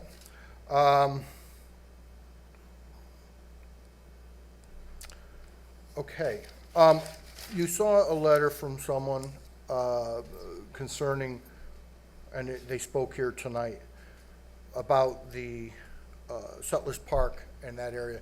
Please, everybody, go out, walk it. We don't have to make a joint, because it creates a meeting. Take your time next couple weeks. Take a walk out there, take a look. You'll understand, you can understand what's out there. I've got to get my hiking boots and work clothes. I had good clothes and I couldn't get to it. To take a look and get out there. Where is it at the park? What's that? Where is it at the park? So, Where are we looking if at? you come in from Crookhorn Road, from Yeah. 67, the gates are closed, because we close them in the summertime because of the dirt road for the neighbors. You come to the gate, it's right there, it's an unimproved area. You can either go through the last field, you can try and get in from the wooded area where the pump house is, you'll see a pump house out there. That's one way, or you can come in further on the park on the road and try to access it through that way. So walk in there, take a look around, and we'll discuss it some more, if that is okay with you, all right? We're also looking at the bid policy and receiving input from town personnel on the revisions that may be made to streamline operations while maintaining reasonable levels of fiscal operating control. It's very cumbersome. We're taking a look at it, and we're going to get input from it and come up with some suggestions. So that's been an issue. The other people have brought it up, including the Board of Finance, people to me, and it takes a lot of man hours for some stuff, and we really need to take a look at it. Sometimes I think we're not saving any money with the amount of time and man hours it's taken to get something. It's difficult, all right? Also, if you notice, I know there's been some break-ins around. If you notice on the paper, they have arrested 2 people. Our PD was there and involved in that, and they've done a great job. And so we're hoping that it is difficult out there. There is society in general. It hits every town, and it's. But the good news is they've caught some people. The bad news about some of the car thefts is that, as you all know or may have heard, a lot of this is being done by underage people, underage children, I guess, and with very little consequences for their actions. So it's almost, so lock your cars, don't leave things in your car, don't leave money in your car, and help our police also with crime prevention too. Lock your tool sheds. Yeah. So, Your homes. right. Okay. Sir? Reports from liaisons? Just quickly. Oh, go ahead. 2 questions. And in part addressing, I'm following up on two public comment questions. One is, as part of Scott Furr's after action report, which, you know, you guys all know how I feel about Scott, he's great. One, I would like to see if part of that report will also consider the fact that we don't have right now, because of retirement, if Slavey leaving, a director of emergency. You know. That's not true. We have a emergency management director, George Slavey, and we have a deputy. Right, but I thought, is he still serving as? Yes, yes. And Scott Furr is the deputy emergency. Well, that begs another question I'd ask that we don't have to discuss here. You know, that as it's personnel related, and I think it would beg another question because Scott's been the face of this without question. So I think that's something I'd like to continue talking about, and if we have to, since it's personnel related, do it in executive session, that's fine. Not today. The second question I do have relates to a question I asked, I think 2 meetings ago, and that I don't think it's directly related to the after action report, although it could be a sort of a supplement from the first selectman's office, which is I would like to get a sense of an accounting of 3 days after the storm. You know, we had our emergency meetings, we approved spending up to a certain amount, separate from the bids, you know, that we got approved, which I'm glad is happening. But I would like to get a sense of what was spent, where was it spent, what did we do? And again, I think that is in some ways part of after action, it's part of our response. How did we react, how did we engage, how did we properly spend municipal resources, financial resources, to make an impact? And I do think that's worth looking at as part of, maybe complementary to, certainly, an after-action report that's going to look at communications. The way we responded financially to this and where we put those financial resources, I think, should be part of that report. So I'm hoping that can, you know. I think we were waiting for some more numbers to come in. For that was one of it. We certainly can gather that data. I think it's good learning. Yeah.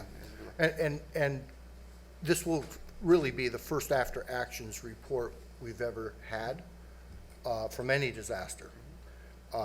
So this will be a good, you know, we have somebody who's going to do it right. We're going to be able to, which is good because then we can structure into the plan that an after action report should be of this nature and document these things.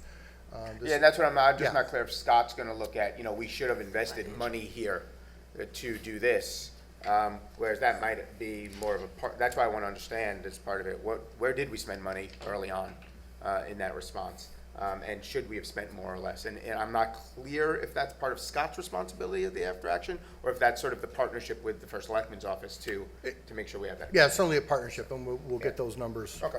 Thank you. Okay. Any other? Okay. First, report from liaisons, George? Road study, there hasn't been a meeting on that in a while. IT committee has been really refocused on coming up with a strategy that will carry us forward to defend ourselves really better against cyber security threats, which are becoming worse, and also to improve our backup, so we have maybe a cloud backup system instead of what we have now, and just move it more into 21st century standards of IT, which, you know, we're not bad now. I don't want to criticize what we do, but it could be better, and the committee has chosen to refocus its efforts away from looking at what Ray and Gosha do day to day to sort of planning for the future, which I think is a good thing. I'm having a meeting with Ray tomorrow morning on this again. This will be an ongoing discussion. It'll take a while to figure it out. Region 15, there is a space study committee meeting slated for the middle of next week. I don't remember the day. Streetscape lights, that's really in Jeff's. That went out for, we got the request for proposals from our on-call engineers, and it went out to Ty and Bond. Streetscape lights? The thing with the 200? The review of. Oh, that part of it, okay. So that's yeah, that the was, next. I forgot about So that's that, out, yeah. All right. Okay, that's it for me. Mr. Betty? The IPOC minutes from the last meeting were in our package, so if there's any questions, please let me know. Nothing new to report on the other two committees yet. the Committee for Town-Owned Properties, we're lining up our last interview. Should have it done in the next couple weeks. That's it. Jason? Library hasn't met since our last meeting, and they won't meet till September. And then LEPC, same stuff, we know what's going on. Scott had another session this past Monday. There were a number of residents who came, voiced their, whatever they had, and, you know, he's going through his process, so that's it for now. Jennifer? Planning Commission met Tuesday night, but I didn't report the last meeting was that on June 19th, they approved 4 apartments, 6 bedrooms, planned development at 390 Roxbury Road. However, that applicant is now suing the Planning Commission for arbitrarily establishing a condition eliminating 2 bedrooms. So the project went down from 8 bedrooms to 6 bedrooms. Additionally, at the applicant's request, and that suit will be referred to Jeff, the applicant's request, the public hearing for the 830G, the affordable housing, has been carried over to a special meeting in August. And there is public interest in that one. Public hearing closed for Planet Fitness. That's the old LeBon's and the property that Jim Strube was here to discuss. They did not vote on it because there was they're waiting on Connecticut Water's feedback. So the decision was delayed until that special August 28th meeting. The Planning Commission did approve at the Chatfield site that eventually all 3 buildings over there will be demolished. The access points to Main Street South were approved for closure by this board back in June, and there will be 2 ingress egresses through a private road on Wheeler Drive. So that's Main Street South. There was a vote to accept a donation of land up in the Berkshires, but one of the commissioners mentioned that they wondered if the town had a policy of checking out the properties before they got donated. So the board just talked about that a little bit. They are planning is initiating a safety and pedestrian study on Main Street South. And just a little tidbit, they reported that in 2016, there were 83 foreclosures in town. In 2017, there are 104, and currently there are 45 closures, 6 of which are in Heritage Village. Lastly, Strategic Planning Task Force is coming to its final stages. We're doing the plan formatting and the layout. We hope to have the final plan to the board by first to you and then to the board by the September 6th meeting. We will need to extend a little bit of cash to use Southbury Printing to do some printing for us. So we'll be hitting you up for that, and that's it. No money for you. No money for me. Parks and Rec, am I up? Go ahead, Yeah, you're up. sorry. Parks and Rec Dissertation. didn't meet, Parks and Rec will meet late August. Region 15 had a special meeting on July 12th, in which they named Joshua Smith, our new superintendent, effective September 30th.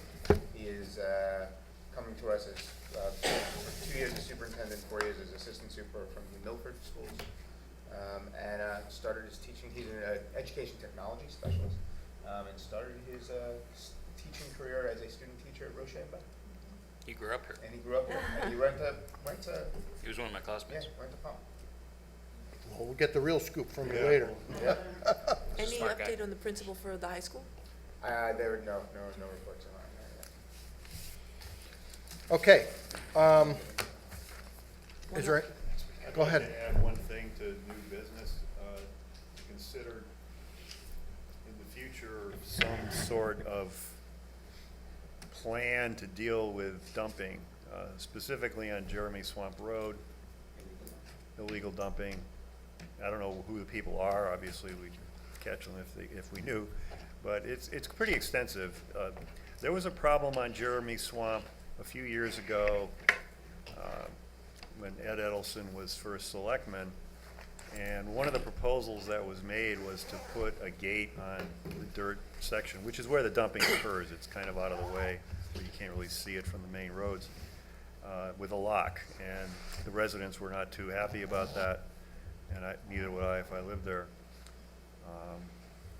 The resident in question has suggested that the town install cameras to catch the dumping people, but I don't know how practical that is or cost effective. But it was an issue years ago, and it's come back. It stopped for about 3 or 4 years, and now it's back again. I just throw it out to the board. I don't know if it's a good solution, but I'd like to have it considered. I'll be glad to talk about it our next meeting. Well, we can talk about it next meeting. I can talk to the PD about that, get their input. That's what they do. Yeah, I just want to sort of add it. From my, what I did, my old, beautiful, but they have a lot of background in legal government, so I can get information. That would be good, yeah. I would just like to, since there were so many residents tonight talking about the Southbury Beach, I would like to see that discussion come back around to us. I'd like to get the feedback from Park and Rec. I know they had their meeting. I'd like to understand the results of that meeting and see where we are. Because Let's put that under old business. because in the strategic planning Well, process. we are, no, to be under new business, because we dispensed of We it. dispensed it. In the strategic planning process, it really came out that people are interested, and the survey question specifically asked, people would be interested in pursuing lakefront property, lakefront activities, recreations and things like that. So it behooves us to keep it alive. I agree, and the idea of a potential public-private partnership could be very interesting. The So we could LOF keep that. proposal is new. I wasn't even aware that they were interested in. The only thing I would like to do is, we have No, I a heard lot of about people that. out in August. I will not be able to make the September meeting, so I think it'd probably be closer to, take a look at the timing so we can all be here for that. I would just add that obviously the problem with the park is parking.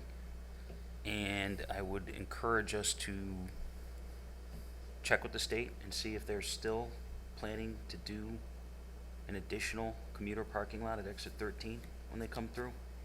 I know that was out there a few years ago. I've Not never sure if heard it's- anything about that.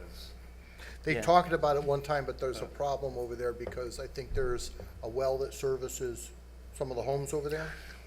So they can't, Be worth knowing if there's anything. and I don't see the state drilling a community well No. for, I don't want to push it too far down the road, so I would like, at our next, it sounds like we're going to have to change the date of our August 16th meeting. I'd like to. no, we'll still have the August 16th meeting. Well, no, but it sounds like. We might have to have a need special change- Right, we might need to have a special meeting instead of that. I'd like to put it on the next agenda. And if we decide that we're gonna postpone, we're gonna talk about it and not take any action, because we don't have to take any action. The fact is, I actually think this would be under old business, because I don't believe we took any action. Yes, we did. Did we? We voted not to pursue it, and it was a vote taken Alright. because, Then that's so, fine. I We mean, can put it technically, back. it's not, it was, Yeah, but I think with this proposal, I mean, it's okay to put it under new We business, deferred. that's fine. It's technically Doesn't not, matter where we put it. yeah, it's just, okay, but I'd like to talk. Keep that alive. Yeah. okay. Entertain the motion to go into executive session to discuss the treasurer inviting Jeff Tinley, John Riley, and Cindy in. I would like after that to, executive session to discuss, because Tim Baldwin is here, the draft memo of agreement, Southbury Training School, inviting Jeff Tinley, Cindy Harrison, Tim Baldwin in to discuss, and then the camping contract with Jeff Tinley and Cindy. Second? All in favor? Aye. Aye. Opposed? And it carries. We're gonna take a quick 5-minute break.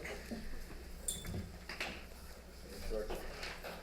Oh, no, I have not signed that.